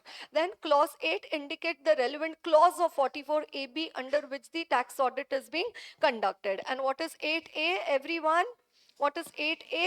Whether the assessee has opted for the taxation under the 115 BA, BAA, BAB, BAC, and the BAD. So whether the assessee has opted for the optional taxation scheme, right? Then part B is the clause 9 onwards. In clause B, what is in part B, what is clause 9? If a firm or an AOP indicate the names of the partners, members, and their profit sharing ratio, and in case if there is any change in the partners or the members or their profit sharing ratio since the last date of the preceding year, then the particulars of such change, right? So partners and their profit sharing ratio. Then clause 10, nature of the business or profession. If more than one business or profession is being carried on during the previous year, then nature of every business or profession. And if there has been any change in the nature of the business or profession, again the particulars of such change are required to be given, right? Again the particulars of such change are required to be given. Are you all with me? Right. So let us again go back in our question bank, right? We had come to question number 61 and all, but now we need to again roll backward in our question bank over there, right? And in our question bank, right, we have the question over here, right? Question number 17. BB Limited, a non-resident company, is engaged in the business of extraction of mineral oils, having turnover of 20 lakh during 13-14. The company claims that its profits and gains chargeable to tax under the head PGBP is lower than the deemed income chargeable under 44BB of the Income Tax Act. Therefore, it decides to get its accounts audited under 44AB, right? So you want to pay lower than the presumptive rates of taxation. Then what it says, you have to mention it in the clause 8. Okay, under which clause of 44AB is the tax audit is being conducted? Do you remember the clause 4? Yes, the clause, the applicability, the section 44AB. What are the five clauses we had over there? One, if exceeds 1 crore. Second, if it exceeds 50 lakh. Then what does it say? For assessees in business, they want to pay lower than the presumptive rates of taxation. Then assessees in the profession, they want to pay lower than the presumptive rates of taxation. And then you have the 44AD. Again, you want to pay lower than the presumed income. Are you understanding? So that is for clause 44A, 44ABA, 44ABB, C, D, and E. So clause A, clause B, clause C, clause D, and the clause E. So right now, what does it say? Want to pay lower than the 44BB. So do they need to get a tax audit done? Yes. So now, which clause of 44AB is the tax audit being conducted? Under clause C of the 44AB. Are you able to follow this? Under clause C of the 44AB, the tax audit is being conducted. As per clause 8 of form 3CD, the tax auditor is required to mention the relevant clause of 44AB under which the audit is being conducted. If the audit under 44AB is being conducted by virtue of the provisions of 44 AE, BB, or the BBB, the auditor is required to mention clause C. And further, as per clause 12, what is clause 12? Presumptive basis. Right, we'll come to clause 12 of form 3CD. If the profit and loss account of the assessee includes any profits and gains assessable on the presumptive basis, the tax auditor has to indicate the amount and the relevant sections. Right, so if any presumptive taxation is applicable to the assessee, where do you mention that? You mention that in the clause 12. Then, as per the facts of the case, the provisions and explanations given above, the tax auditor of BB Limited is required to mention clause C of section 44AB under clause 8 of form 3CD. In addition to the above, the tax auditor has to indicate under clause 12 of form 3CD the amount of profits and gains assessable on the presumptive basis under section 44BB of the Income Tax Act and the amount of profits and gains which have been credited debited to the profit and loss account, right, which have been credited debited to the profit and loss account. And then have we already seen up to question number 22, right? So 1 to 22 all completed over there, right? And this question number 17 is regarding the clause, right, question number 17, it is regarding the clause 8, right? So where we have the clause 8, we can write down the question number 17. Is it clear to everyone? Right, then 9 and 10. Now coming to clause 11, right? Now coming to clause number 11 to 20. Are you all with me?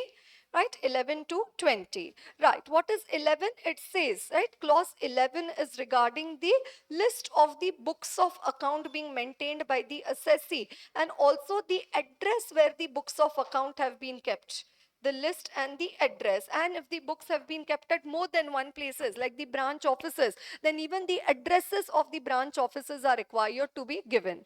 And if the books are being maintained in the computer system, then what does it say? What are the books which can be generated from the computer system?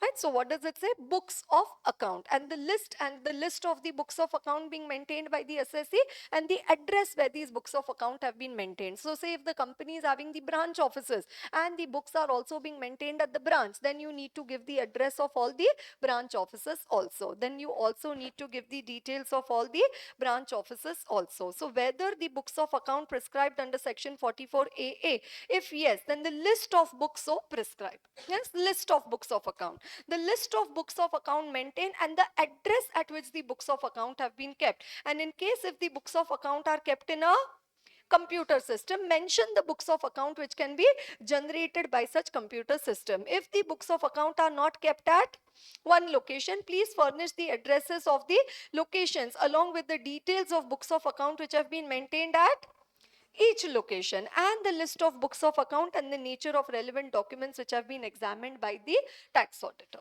Right, so that is clause 11, which is regarding the books of account. Are you all with me? That is clause 11.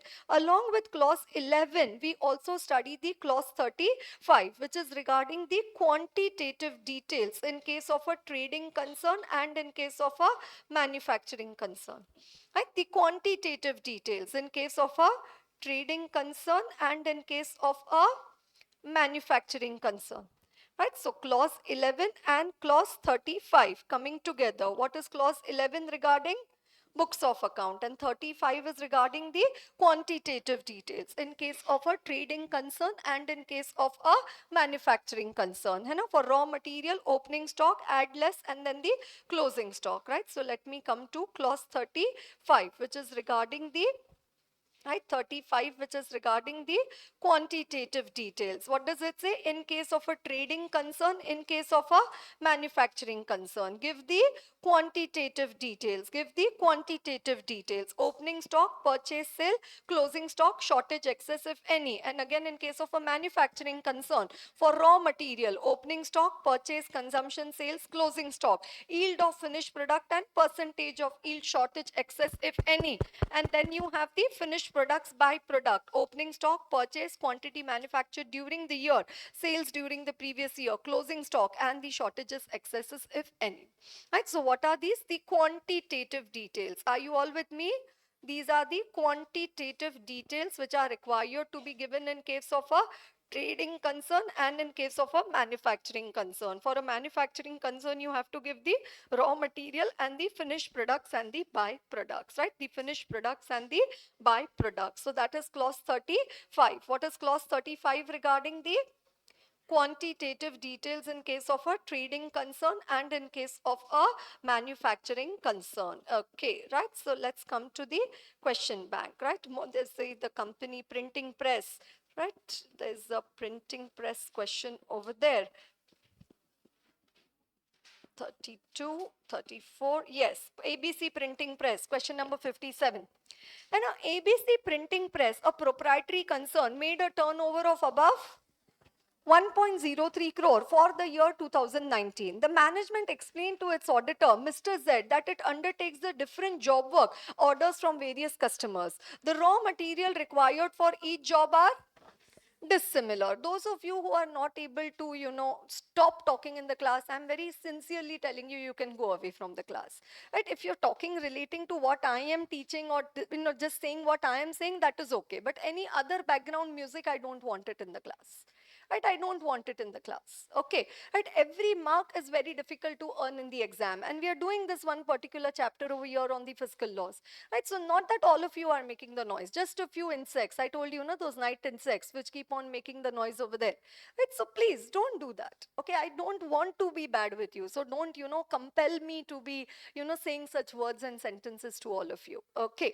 Right. So what does it say? That it undertakes different job work orders from various customers. The raw material required for each job are dissimilar. It purchases the raw material as per the specification requirements of each customer, and there is hardly any balance of raw material remaining in the stock except pending work in progress at the year end. Because of the variety and the complexity of the raw material, it is impossible to maintain a stock register. Give your comments. So what comments you will give? Clause 35 and clause 11 of form 3C, D, non-maintenance of the stock register. Are you understanding that, everyone? The explanation of the entity for the use of variety of raw material for different job undertaken may be valid, but the auditor needs to verify the specified job orders received, the different raw material purchase for each job separately. The use of different paper, ink, color may be examined. If possible, the auditor may also inquire, oh my god, this auditor is quite intelligent, with the other similar printers in the locality to ensure the prevailing custom.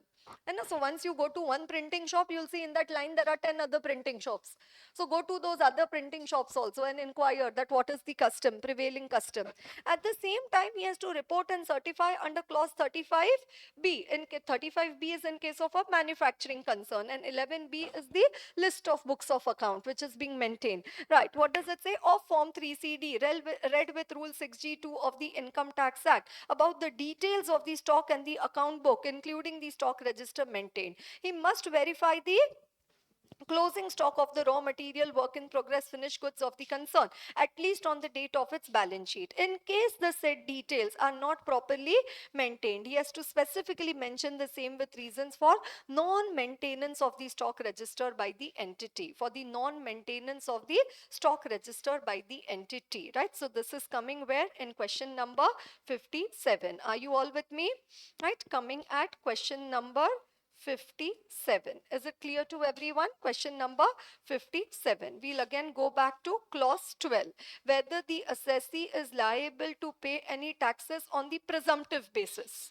Right? So presumptive basis taxation, because some assessees which are into multiple lines of business, like say they are into one business of the tour agency, and for that tour agency business, say their turnover is 10 crore. So for that they normally get the tax audit done, but they say are also into the extraction of the minerals, and for that minerals they are paying the income tax on the presumptive basis. So now are they liable for tax audit also? Yes. Is certain part of their income liable for tax on presumptive basis also?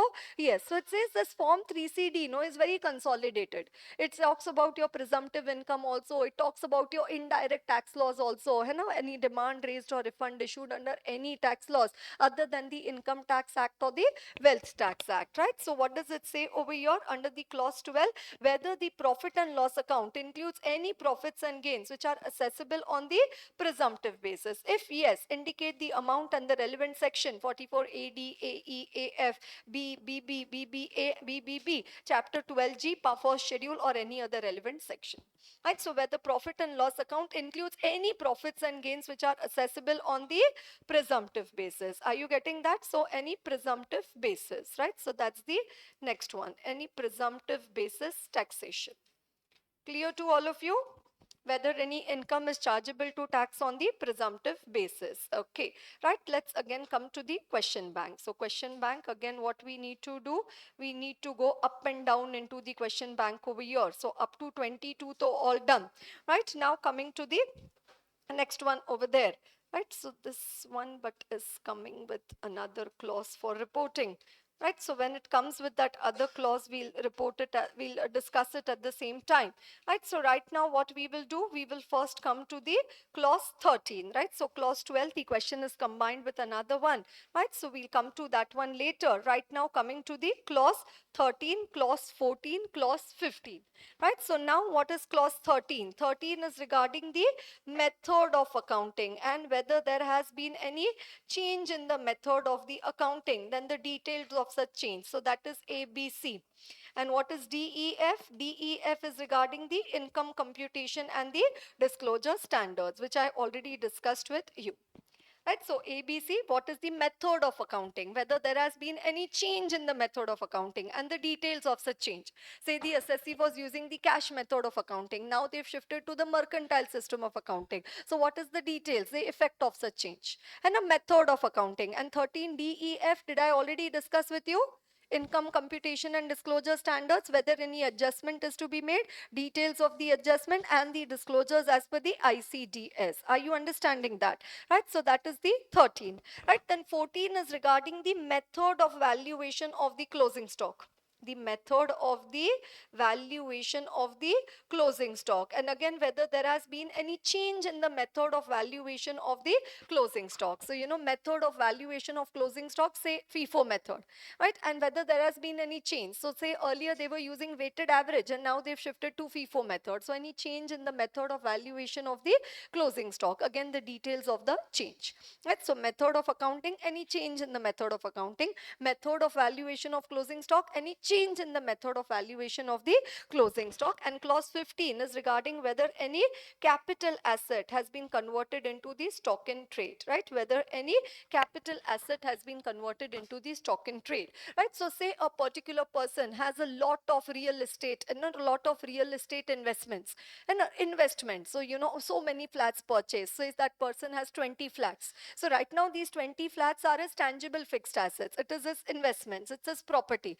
But now he says, no, I don't want to keep these assets with me as an asset, I want to do trading, I want to buy, sell these flats now. Right, so now the capital asset is getting converted into the stock in trade. Say a particular person is having 40 cars. Right, so first these 40 cars, depending upon the color of the dress, accordingly he says that this color car I want today. Right, and then after that he says, no, this is all materialism, I don't want this, I only want a Maruti 800 simple car over there, or a Maruti Alto car or something like that. Right, so then he decides to sell off all these cars of his. Right, so what is that? Again, capital asset converted into the stock in trade. Are you understanding that? Right, why does income tax department want this information? Because originally it was a capital asset. The car which you had was a capital asset. Now you converted it into the stock in trade. So now whenever you sell your stock in trade, you will have to pay the capital gains on the same. Why? Because ultimately it is a capital gain. No, because it was originally your capital asset. So what is it? Whenever that stock in trade is sold, will you have to pay the tax to the income tax department? Yes. So it is pending capital gains for the income tax department. That is why they want the details of the capital asset converted into the stock in trade, right? So that is 13, 14 and the 15. What is 13? Method of accounting. 14, method of valuation of the closing stock. And 15, whether any capital asset has been converted into the stock in trade, right? So method of accounting, whether there has been any change in the method of accounting. If yes, the details of such change. Is it easy for you? method of the accounting. Then what is the whether there has been any change and the details of such change. Then DEF have I already discussed with you, whether any adjustment is required for the ICDS, the details of the adjustment, and then the disclosures as per the ICDS. Right, then what is 14? The method of valuation of the closing stock and any deviation from the method prescribed under 145A, again the effect thereof. Right, so again any change in the method of the valuation. And then capital asset, whether it has been converted into the stock in trade. So what is the description of your capital asset? Say vehicle. What was the date of acquisition? Say you acquired it in 2012. What was the cost of acquisition? Say you acquired it at 50 lakh. And what is the amount at which you have converted it into stock in trade? Say 8 lakh. Example. And so these are the details required to be given, whether any capital asset has been converted into the stock in trade. Right, whether any capital asset has been converted into the stock in trade, right? So that is 13, 14 and the 15, right? So question number 20. 3. A leading jewelry merchant used to value his inventory at cost on the LIFO basis. However, for the current year, in view of requirements of AS2, he changed over to the FIFO method of the valuation. The difference in the value of stock amounting to 55 lakh, which is higher than that under the previous method. In such a situation, what are the reporting responsibilities of a tax auditor under section 44AB?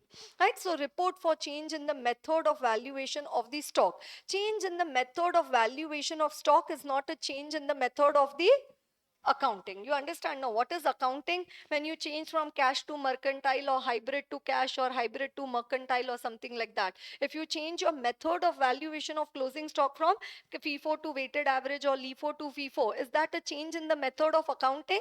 No, that is a change in the accounting policy. So what does it say? It is not a change in the method of accounting. It is only a change in the accounting policy. Then as the Income Tax Act, this is considered under the method of accounting. Under the Income Tax Act, if there is a change in the method of valuation is bona fide and regularly and consistently adopted in the subsequent years, a change would be permitted. In the given case, what does it say? The change in the valuation of stock from LIFO to FIFO is pursuant to be mandatory, right? Is pursuant to be mandatory and therefore should be viewed as a bona fide change. And this apart, the tax auditor is in his report has to specifically report to the method of valuation under clause 14 of form 3CD. Right, so what are they mentioning over here is the clause 14 of the form 3CD, right? So question number 23, what I can write over there? Question number 23, I can write it against the clause 14. Right, clause 14. Okay, right. And now coming to two very important clauses over there, coming to the clause 16 and coming to the clause 21. Right, so now coming to clause 16 and coming to the clause 21. Any person who has to pay his tax, what would be his intention? Any person, like due diligence, what did we say? Any person who wants to sell off its business, he will try to hide his liability and try to overvalue its assets. You remember overvalued assets and hidden liability. So here now any person who has to pay the taxes will try to do what? He'll try to show less of the income and more of the expenditure. Less income and more expenditure. So what is clause 16? Amounts not credited to P&L. Amounts not credited to P&L. So what is your income, but you're not showing it as an income? And what is 21? Amounts debited to P&L, means what is not your expense, you're showing it as an expense. Are you understanding? It's not allowed as an expenditure under the income tax law, but still you're debiting it to P&L. Right? So 16 and 21, are they opposites? 16 is regarding less income. 16 is regarding the less income and 21 is regarding the more expenditure. Are you able to follow this? Less income and more expenditure. Clause 16 and 21. Is everybody able to correlate these two clauses over here?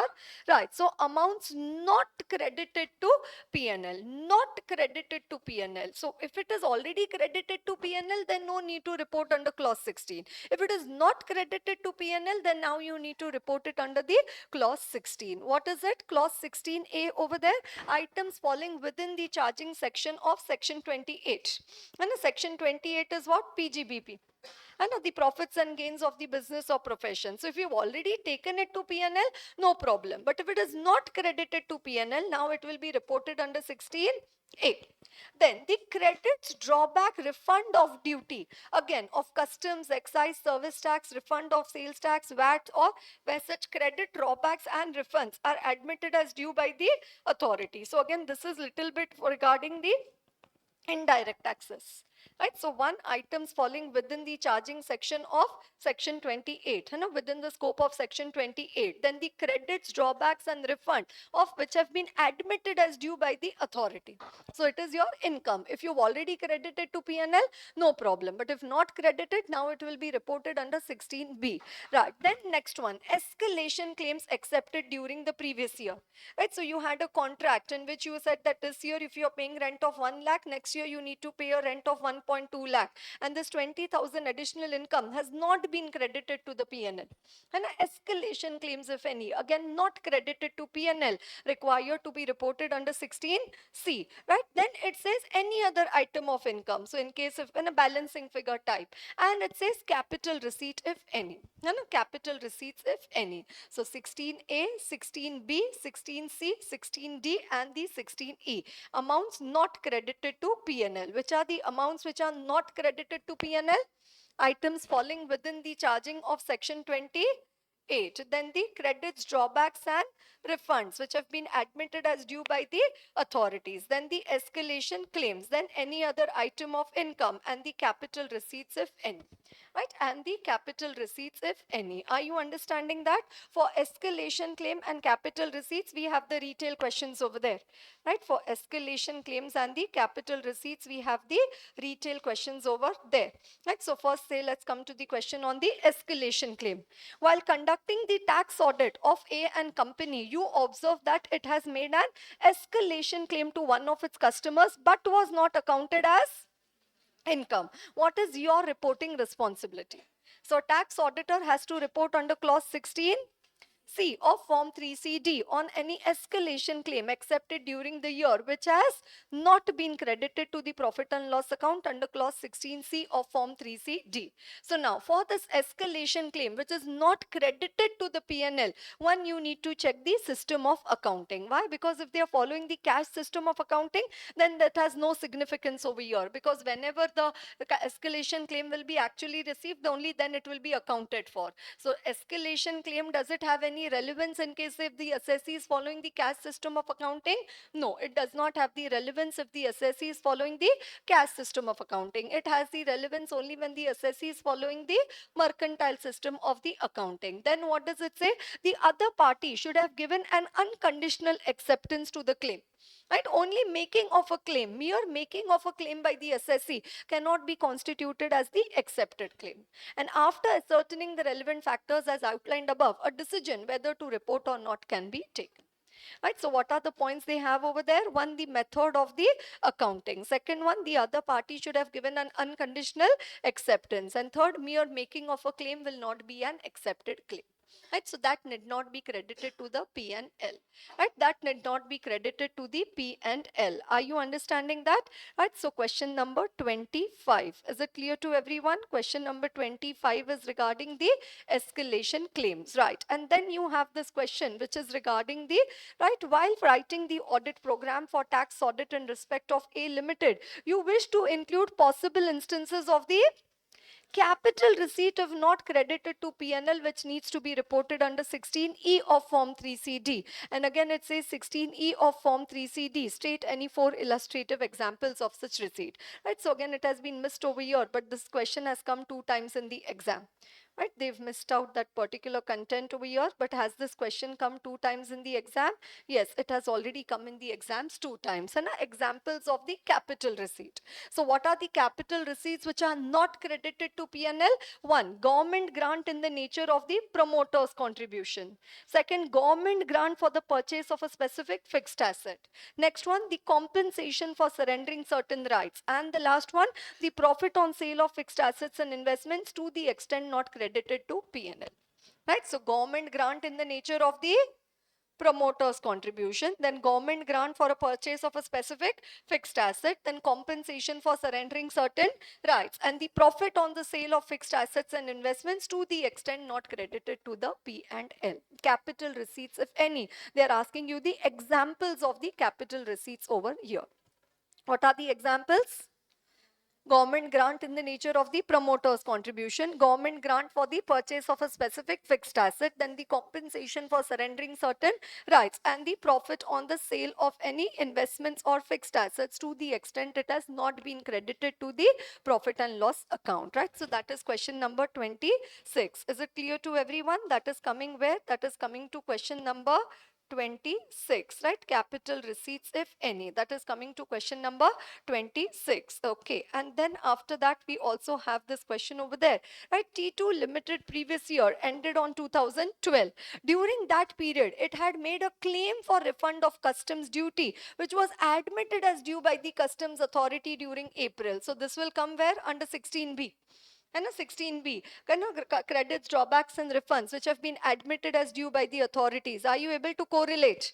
Right. Then T2 Limited neither credited the claim in the profit and loss account nor reported the same in clause 16 of Form 3CD for the reason that this has been admitted as due by the authorities only in the next financial year. Obviously, then it did not come into the current financial year. Then further, T2 Limited has changed the method of determination of the cost formula for the purpose of stock valuation from FIFO to the weighted average cost basis. But also this has not been reflected in clause 13 of Form 3CD, which requires reporting on the change in the accounting method employed, right? So comment. So first you need to write regarding the clause 16B. What is 16B? Amounts which have been refund, drawbacks, and credits which have not been credited to the P&L. Right? So what does it say? The action of T2 in not crediting the claim to the P&L and also not reporting the same is in order. Why? Because it was admitted as due in the next financial year. So it is not your income of the current year. So there is no question of crediting it to the income in the current year. Then second one, further clause 13 requires when there has been a change in the method of the accounting, right, employed in the immediately preceding year. However, change in an accounting policy will not be a change in the method of the accounting, and hence a change in the accounting policy need not be mentioned under the clause 13. It may be noted that change in the method of valuation of closing stock will amount to a change in the accounting policy. However, it should be disclosed in the financial statements. In the given case, non-reporting of the change in the method of determination from FIFO to weighted average in clause 13, non-reporting is in order. Hence, in the above situation, there is no requirement under clause 16, reporting requirement under clause 16 and clause 13 also. Right? There is no reporting requirement under clause 16 as well as clause 13 also. Right? So, question number 24. Where do I write down question number 24? Next to, yes, the 16B. Right, next to the 16B. Is it clear to everyone so far? Right, so we've completed with clause 16. What is 16? Amounts not credited to P&L. And now we come to 21, which is amounts debited to P&L. And what are you debiting to P&L? Oh my God. Yes, what are the expenditure being debited to the P&L account over here? All your capital expenditure, you're debiting to P&L. All your contributions which you're making in the advertisement in the brochure of the political party, right? Advertisement in the brochure of a political party, you're debiting it to the profit and loss account. All the expenditure incurred at the club, the entrance fees and also the services used at the club, again what you're doing, you're debiting it to the P&L account. Then again all your personal expenses, you're charging it to the P&L account and debiting to the profit and loss account. Then any penalty or fine paid for the violation of any law or any penalty or fine for other than the law, for other than any law, again that what you are doing, you're debiting it to the profit and loss account. Then what are you debiting to the profit and loss account? Payments where the TDS has not been deducted, and payments where the TDS has not been deducted. Second, TDS has been deducted, but it has not been paid. So TDS not deducted, not paid. Second, TDS deducted, but not paid. And then again, what does it say over here? Payments in excess of 10,000 being made by other than account, paycheck or the account pay draft, है ना, payments being made by cash, that is other, है ना, or bearer check, other than by account pay check or account pay draft. All this if you debit to P&L, the tax auditor, he will have to report the same under clause 21 of form 3CT. Right, the tax auditor, he will have to report the same under clause 21 of form 3CD. Amounts debited to P&L. What are the amounts debited to P&L? What are you coming and putting it into the P&L of the company? Please furnish the details of the amount debited to P&L, being in the nature of capital expenditure, personal expenditure, advertisement expenditure in any souvenir, brochure, tract, pamphlet, or the like, published by a political party, expenditure incurred at the clubs being entrance fees and the subscription, expenditure incurred at the clubs being cost for club services and facilities used, then expenditure by way of penalty or fine for violation of any law, expenditure for any other penalty or fine which is not covered above, expenditure incurred for any purpose which is an offense or which is prohibited by law, and where it is not allowed as per law. Like say you are paying a bribe, is it allowed as an expenditure? Is it allowed as per law? No, not allowed as per the law. So all these if you debit to the P&L, where does the reporting come? It comes under 21A. It comes under 21A, right? Then 21B, what does it say?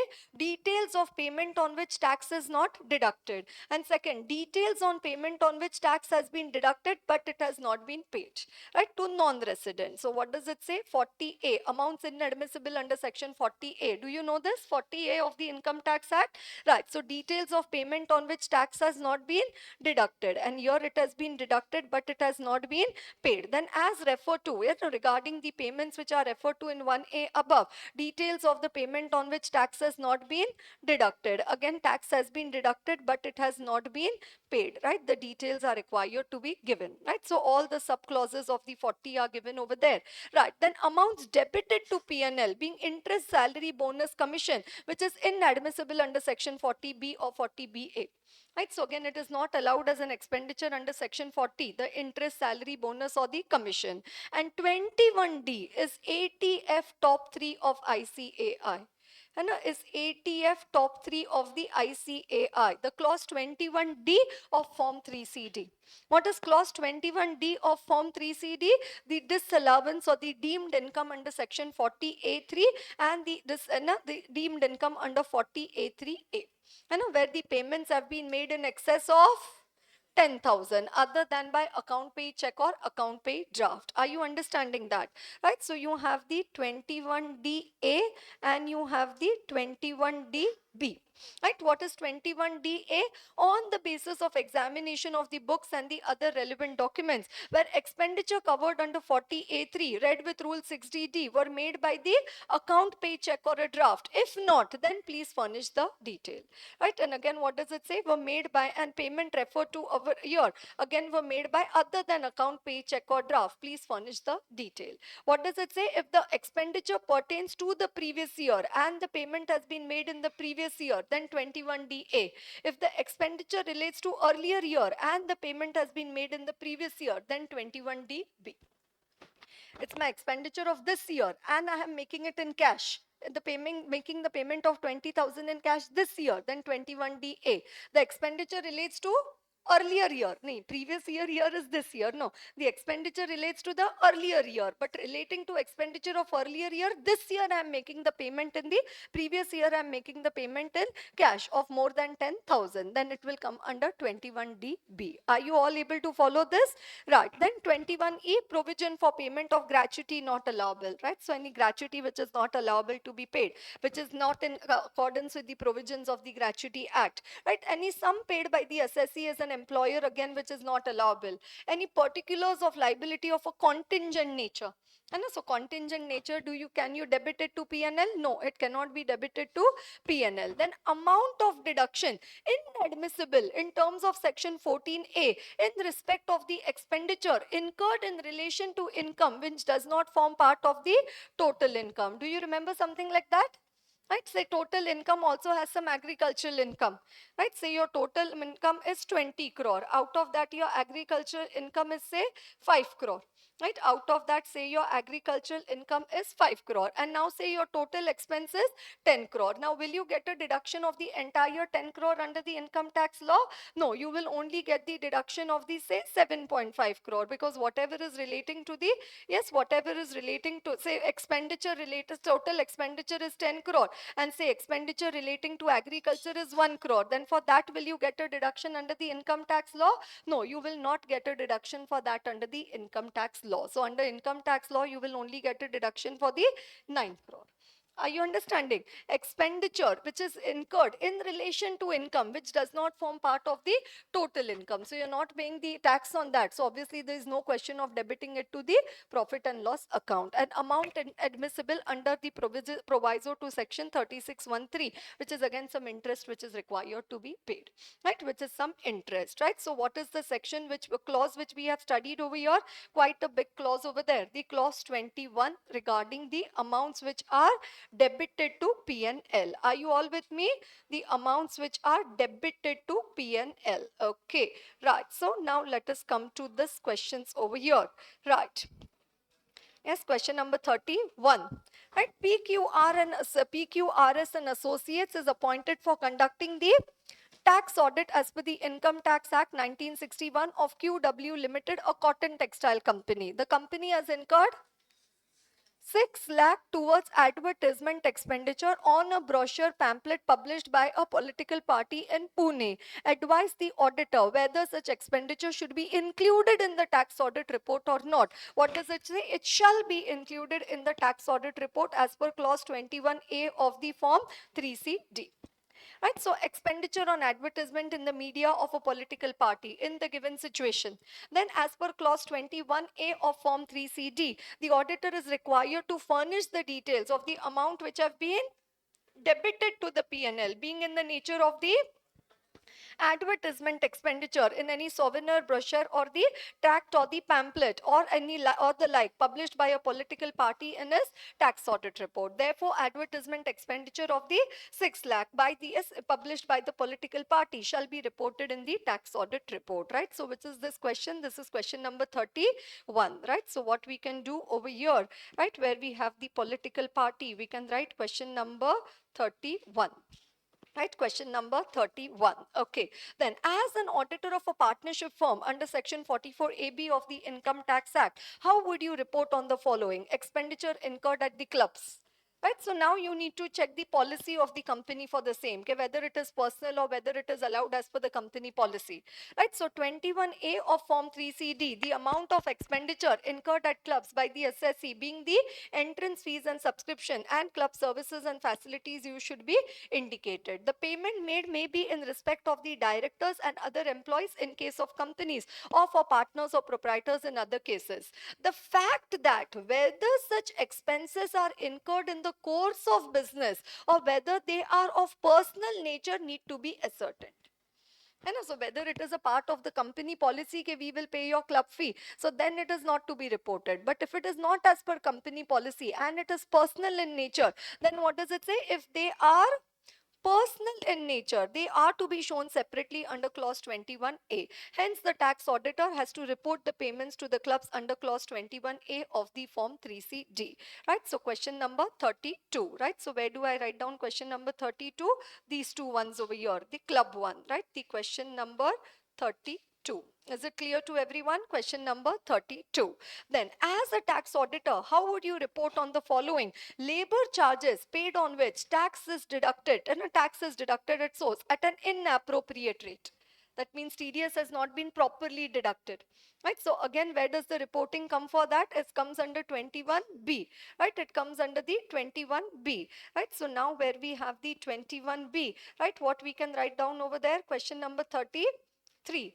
Right, question number 33. I know, question number 33, where the tax TDS has been deducted at an inappropriate rate, right? So section 40A1A of the Income Tax Act specifies that amount payable to a contractor or a subcontractor being resident for carrying out any work, including supply of labor or carrying out any other work, on which tax is deductible under chapter 17B, and the tax has not been deducted, or after deduction it has not been paid on or before the due date, it shall not be deducted in computing the income. If tax is deducted at an inappropriate rate, the amount is disallowable under 40A1A of the Income Tax Act.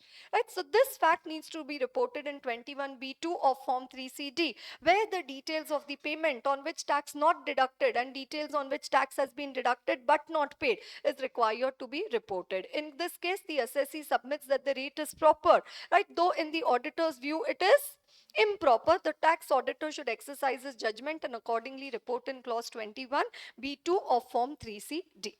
Are you understanding that? 21B, TDS has been deducted at the inappropriate rate. Okay, coming to the next one, the most important question. You can mark it as a 5-star. As the tax auditor of a company, how would you report on payments exceeding 10,000 made in cash to a supplier against an invoice for expense booked in an earlier year, right? So we need to report this under 21DB, that is section 40A3A. And as such reporting is required to be done while conducting the tax audit under section 44AB of the Income Tax Act. The tax auditor will have to report under 21DB. What did I tell you? 21DA and 21DB? Yes, what did I say? Right? 21DA, 21DA, expenditure relates to the previous year, payment has been made in the previous year. And 21DB, expenditure relates to the earlier year and payment has been done in the previous year, right? This comes under 40A3 and this comes under 40A3A. Are you getting that? 40A3 and under the 40A3A, right? So expenditure pertains to which year and payment has been done in which year? Right, so expenditure pertains to which year and the payment has been done in which year? Yes, are you able to follow that, everyone? Expenditure pertains to which year and payment has been done in which year? So 21DA and 21DB, right? It's okay if you write only clause 21 is also okay. Clause 21D is also enough. It's okay if you don't write down 21DA, 21DB or so. Okay, right. Now what does it say? Such reporting is required to be done while conducting the Such reporting is required to be done while conducting the tax audit under section 44AB of the Income Tax Act in the form 3CD. The tax auditor shall have to report, okay, what? The report under clause 21DB or for the above as per section 40A3A of the Income Tax Act. What is 40A3A of the Income Tax Act? That where an allowance has been made in the assessment for any year in respect of any liability incurred by the assessee for any expenditure and subsequently during any previous year, the assessee makes the payment in respect thereof otherwise than by an account pay check or an account pay draft, the payment so made shall be deemed to be the profits and gains of business and profession and accordingly chargeable to income tax as income of the subsequent year if the payment made to a person in a day exceeds 10,000. Now this has nothing to do with the audit syllabus. This is your section 40A3A of the Income Tax Act. है ना? Nothing to do with audit syllabus as such. You simply have to quote down the section 40A3A of the Income Tax Act over there. In the given case, the invoice for expenses has been booked in an earlier year. Since payment for the same is made during the current year by cash exceeding the 10,000, the reporting thereof would be necessary in clause 21D, B of form 3CD. The subclause DB requires furnishing the amount and admissible under 40A3A read with rule 6DD along with the computation. The entire amount as paid above is likely to be disallowed under 40A3A of the Income Tax Act 1961. Right, question number 35. XYZ Limited pays 90,000 for its 6 employees to a hotel as lodging and boarding expenses of such employees for a conference. The company pays the amount in cash to the hotel. The hotel gives the 6 bills, each amounting to rupees 15,000. The company contends that each bill is within the limit. So there is no violation of the provisions of the Income Tax Act. As the auditor, how would you deal with the matter in your tax audit report? What do we say? Payment made to a person in a day should not exceed the 10,000. And here what does it say? Doesn't matter if the individual bill is of 15,000. Payment total made is 90,000, right? So again, you first write down the 40A3 in your answer in the given case, right? What does it say? The contention of the company that each bill is within the limit is not tenable since aggregate of the payment needs to be considered. The payment made by XYZ are inadmissible under 40A3 and hence need to be reported under clause 21D of form 3CD. Is it clear? Next one. Mr. Raj, the tax auditor, finds that some payments which are inadmissible under section 40A3 were made and advised the client to report the same in form 3CD. The client contends that cash payments were made since the other parties insisted upon the same and they did not have the bank account. Now, what does it say? Cash payment made on the insistence of other parties on the contention that they do not have a bank account is not covered under the list of exceptions provided under Rule 6D, right? Hence, Raj has to report the payments inadmissible under 40A3 under clause 21DA. And not having a bank account is not a valid reason. Okay, then question number 37. You are the tax auditor of BL and Company, a partnership firm which is engaged in the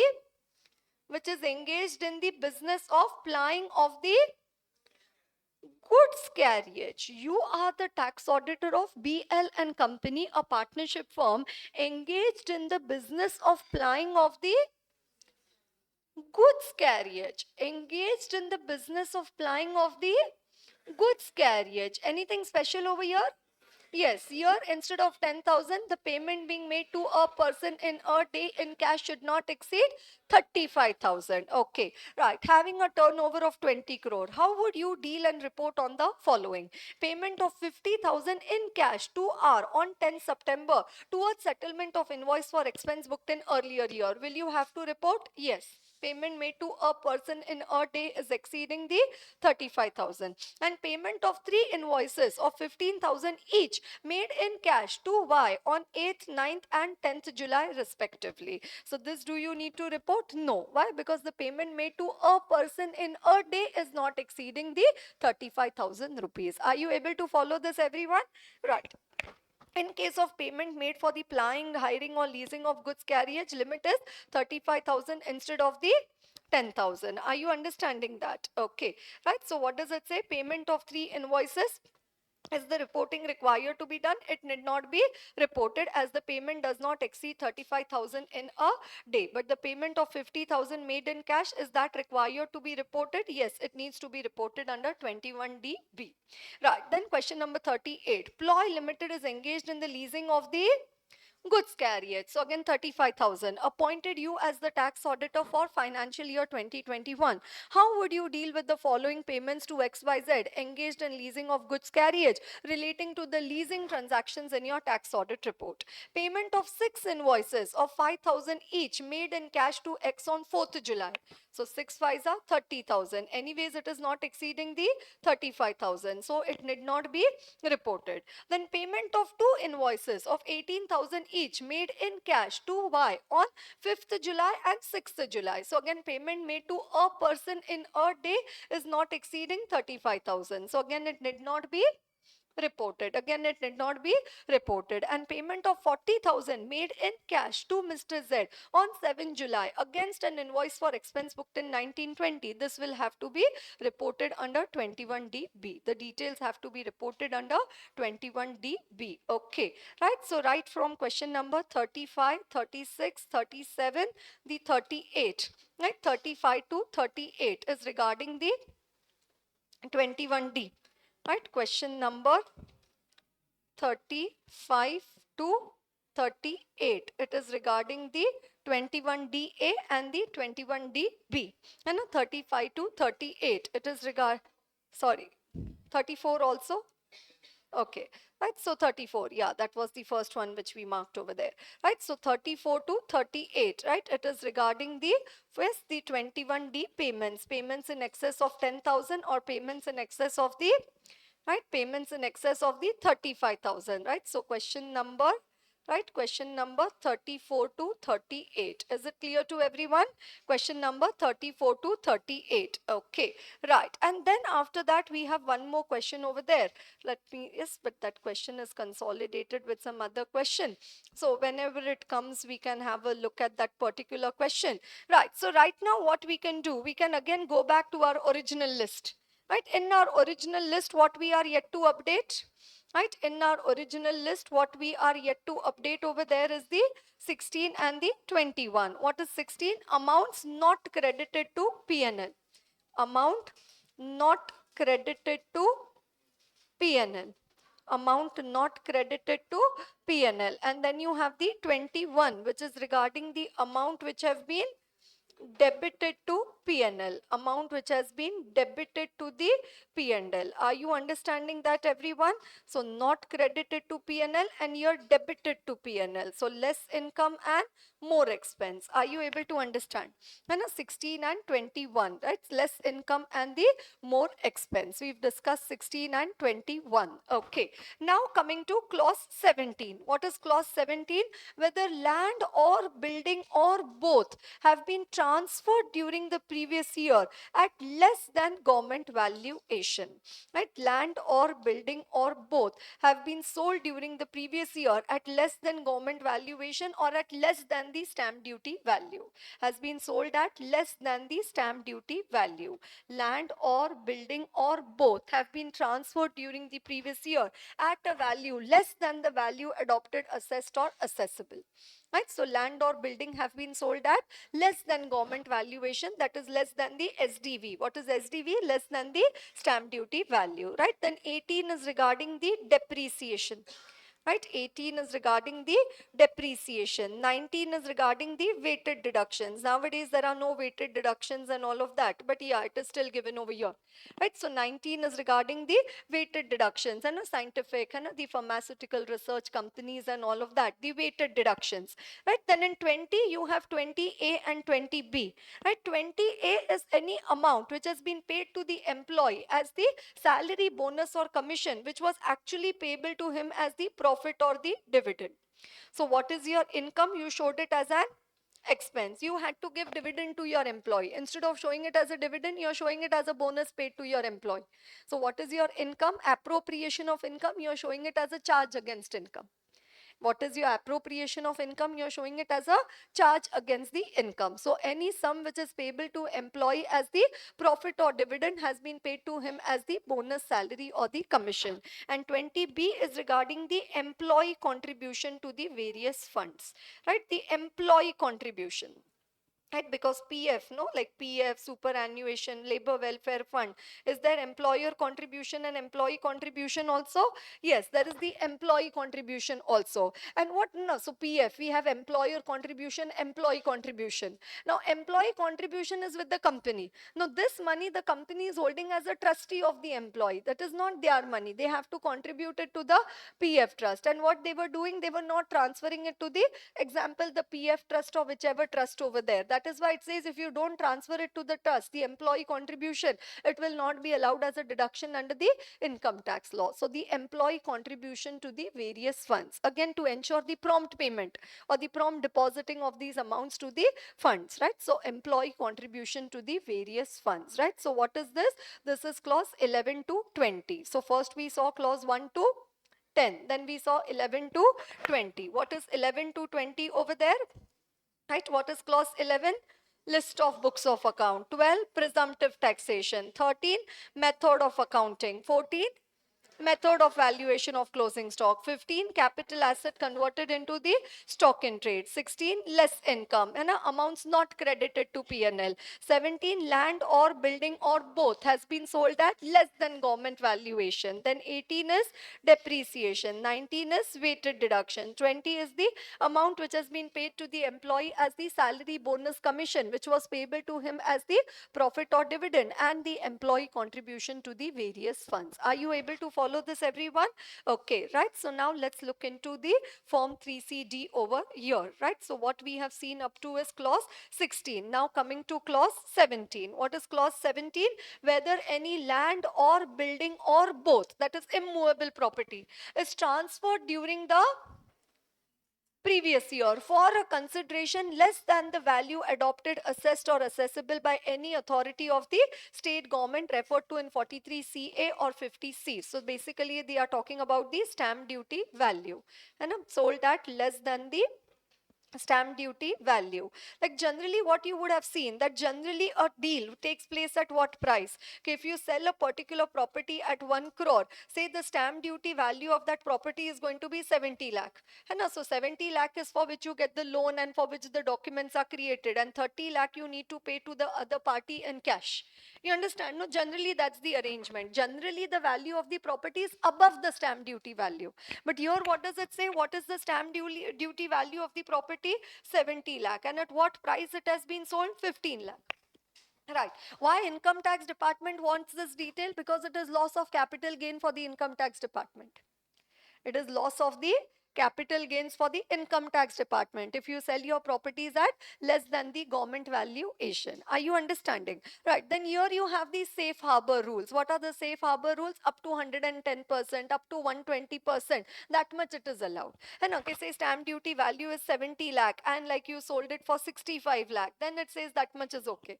And that much 10% or 20%. During COVID they had made it 20% also. Right. So what does it say? That much of the safe harbor is allowed. But like it's a 70 lakh and you sold it at 15 lakh, it says no, it is loss of capital gains for the income tax department. So it needs to be reported under the clause 17 of form 3CD. What does it say? The details of the property, consideration received, value adopted, and whether the provisions of second proviso to 43CA or the fourth proviso to 56 to 10 are applicable. What is 56? It is regarding the income from other sources, the gifts received also, like the income from the other sources. Okay, right? So let's come to the question bank, right? Question bank, again, where we need to go? We need to go up, right? Up, where do we go over here? We go to question number 27. Right, we go to question number 27. A is the proprietor of a firm ABC and Company. The firm is expecting a turnover of 900 lakh during the financial year 2021. The firm sold land and building during the year for a consideration of 15 lakh, whose value for stamp duty purpose was 16 lakh. So it has been sold at less than government valuation. What is government valuation? 16 lakh. At what price it has been sold? 15 lakh. As the tax auditor of the said firm, is the above required to be reported? If yes, how will you report the same? Then NS Enterprises, a manufacturing concern, sold a house property in Mumbai for a consideration of 48 lakh to Gunaj on 1st of August. NS Enterprises had purchased the property in the year 2012 for 40 lakh. The stamp duty value on the date of transfer is 85 lakh. Now, how much is the stamp duty value? 85 lakh. At what price it has been sold? 48 lakh. So again, it has been sold at less than government valuation. Right? So why do they also write 29B over here? 29B is regarding the gifts received. Right? Later on, we'll come to that also. Right? The gifts received. Okay. So reporting requirement under clause 17 and 29 of form 3CD. As per clause 17 of form 3CD, the tax auditor is required to furnish the detailed information in case of any land or building or both is transferred during the previous year for a value less than the value adopted or assessed or assessable by authority of the state government. Are you able to follow this? Okay, right. Then after that you have the audit procedures. What are the audit procedure? The auditor should obtain a list of all the properties transferred by the assessees during the previous year. He may also verify the same from the statement of profit and loss or the balance sheet as the case may be. The auditor has to furnish the amount of consideration received or accrued during the previous year of audit in respect of the land or building transferred as disclosed in the books of account of the assessee. Then for reporting the value adopted or assessed or assessable, the auditor should obtain from the assessee a copy of the registered sales deed in case the property is registered. In case if the property is not registered, the auditor may verify the relevant documents from the relevant authorities or obtain the third party expert like lawyer, solicitor representation to satisfy the compliance of 43CA or 50C of the Act. In exceptional cases, when the auditor is not able to obtain the relevant documents, he may state the same through an observation in 3CA or the 3CB.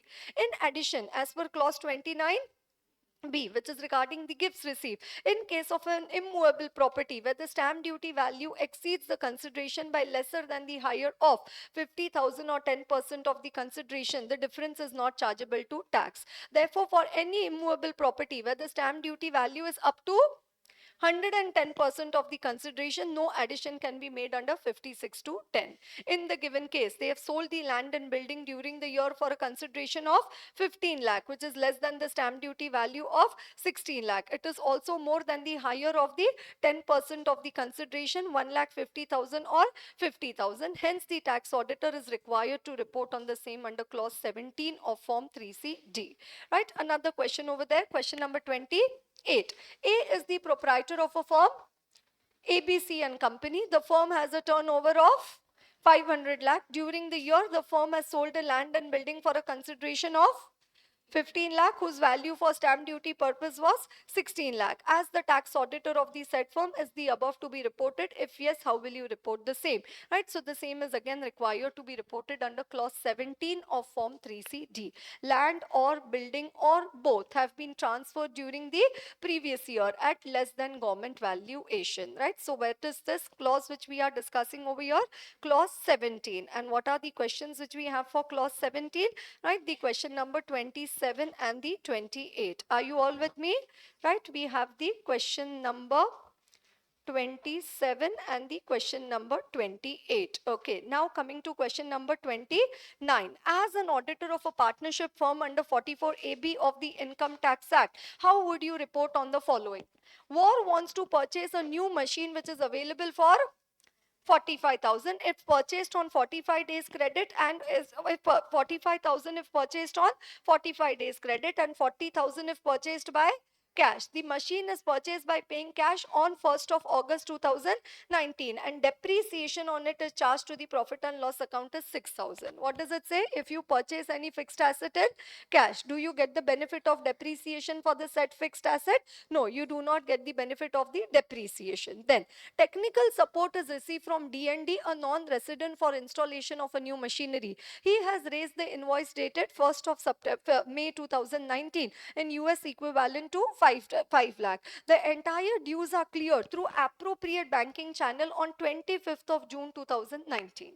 Right, so first what do we write over here is regarding the depreciation. Right, the depreciation. Right, 43(1) of the Income Tax Act. Actual cost means the cost which has been of the asset to the assessee as reduced by the portion of the cost thereof, net directly or indirectly by any other person or authority.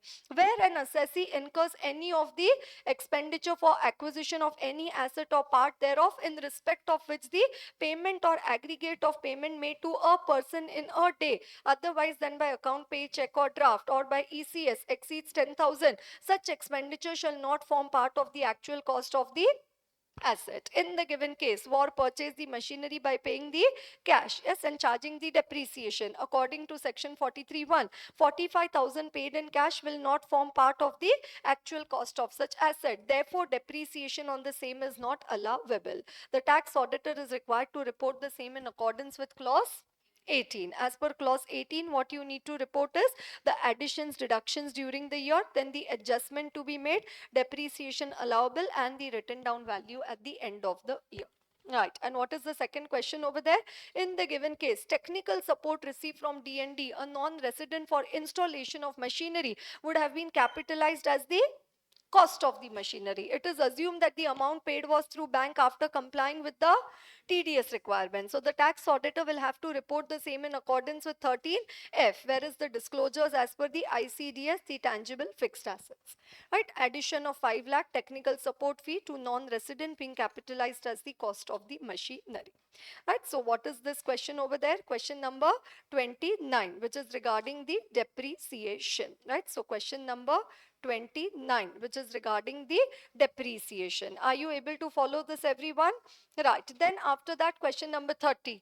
As an auditor of a partnership firm under 44AB of the Income Tax Act, how would you report on the following? Capital expenditure incurred for the scientific research assets. Right, so scientific research asset, where do you report on that? Right, where do you report? You report under clause 19 of form 3CD. Right, the report under that under the clause 19 of the form 3CD. Right, so that is the question number Right, question number 30 over there, right? Question number 30. Okay, what does it say for clause 18? Let us read over here.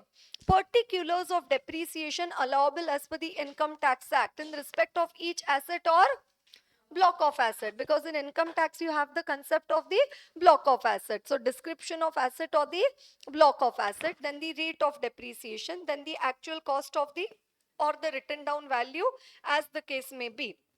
And then adjustment made to the written down value due to 115 BAA-BAD. Do you know that if the assessee has opted for the optional taxation scheme, then will he get the benefit of depreciation?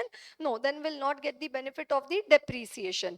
Then this is an interesting one. Adjustment made to the written down value of intangible asset due to excluding the value of goodwill of a business or a profession, because goodwill is not allowed to be taken under the income tax law. Right, so exclusion of value of goodwill of any business or profession, then the adjusted written down value, then the additions deductions during the year in case of any addition to any asset due to any SENVAT credit claimed and allowed, change in rate of exchange of currency, subsidy or grant or reimbursement by whatever name called.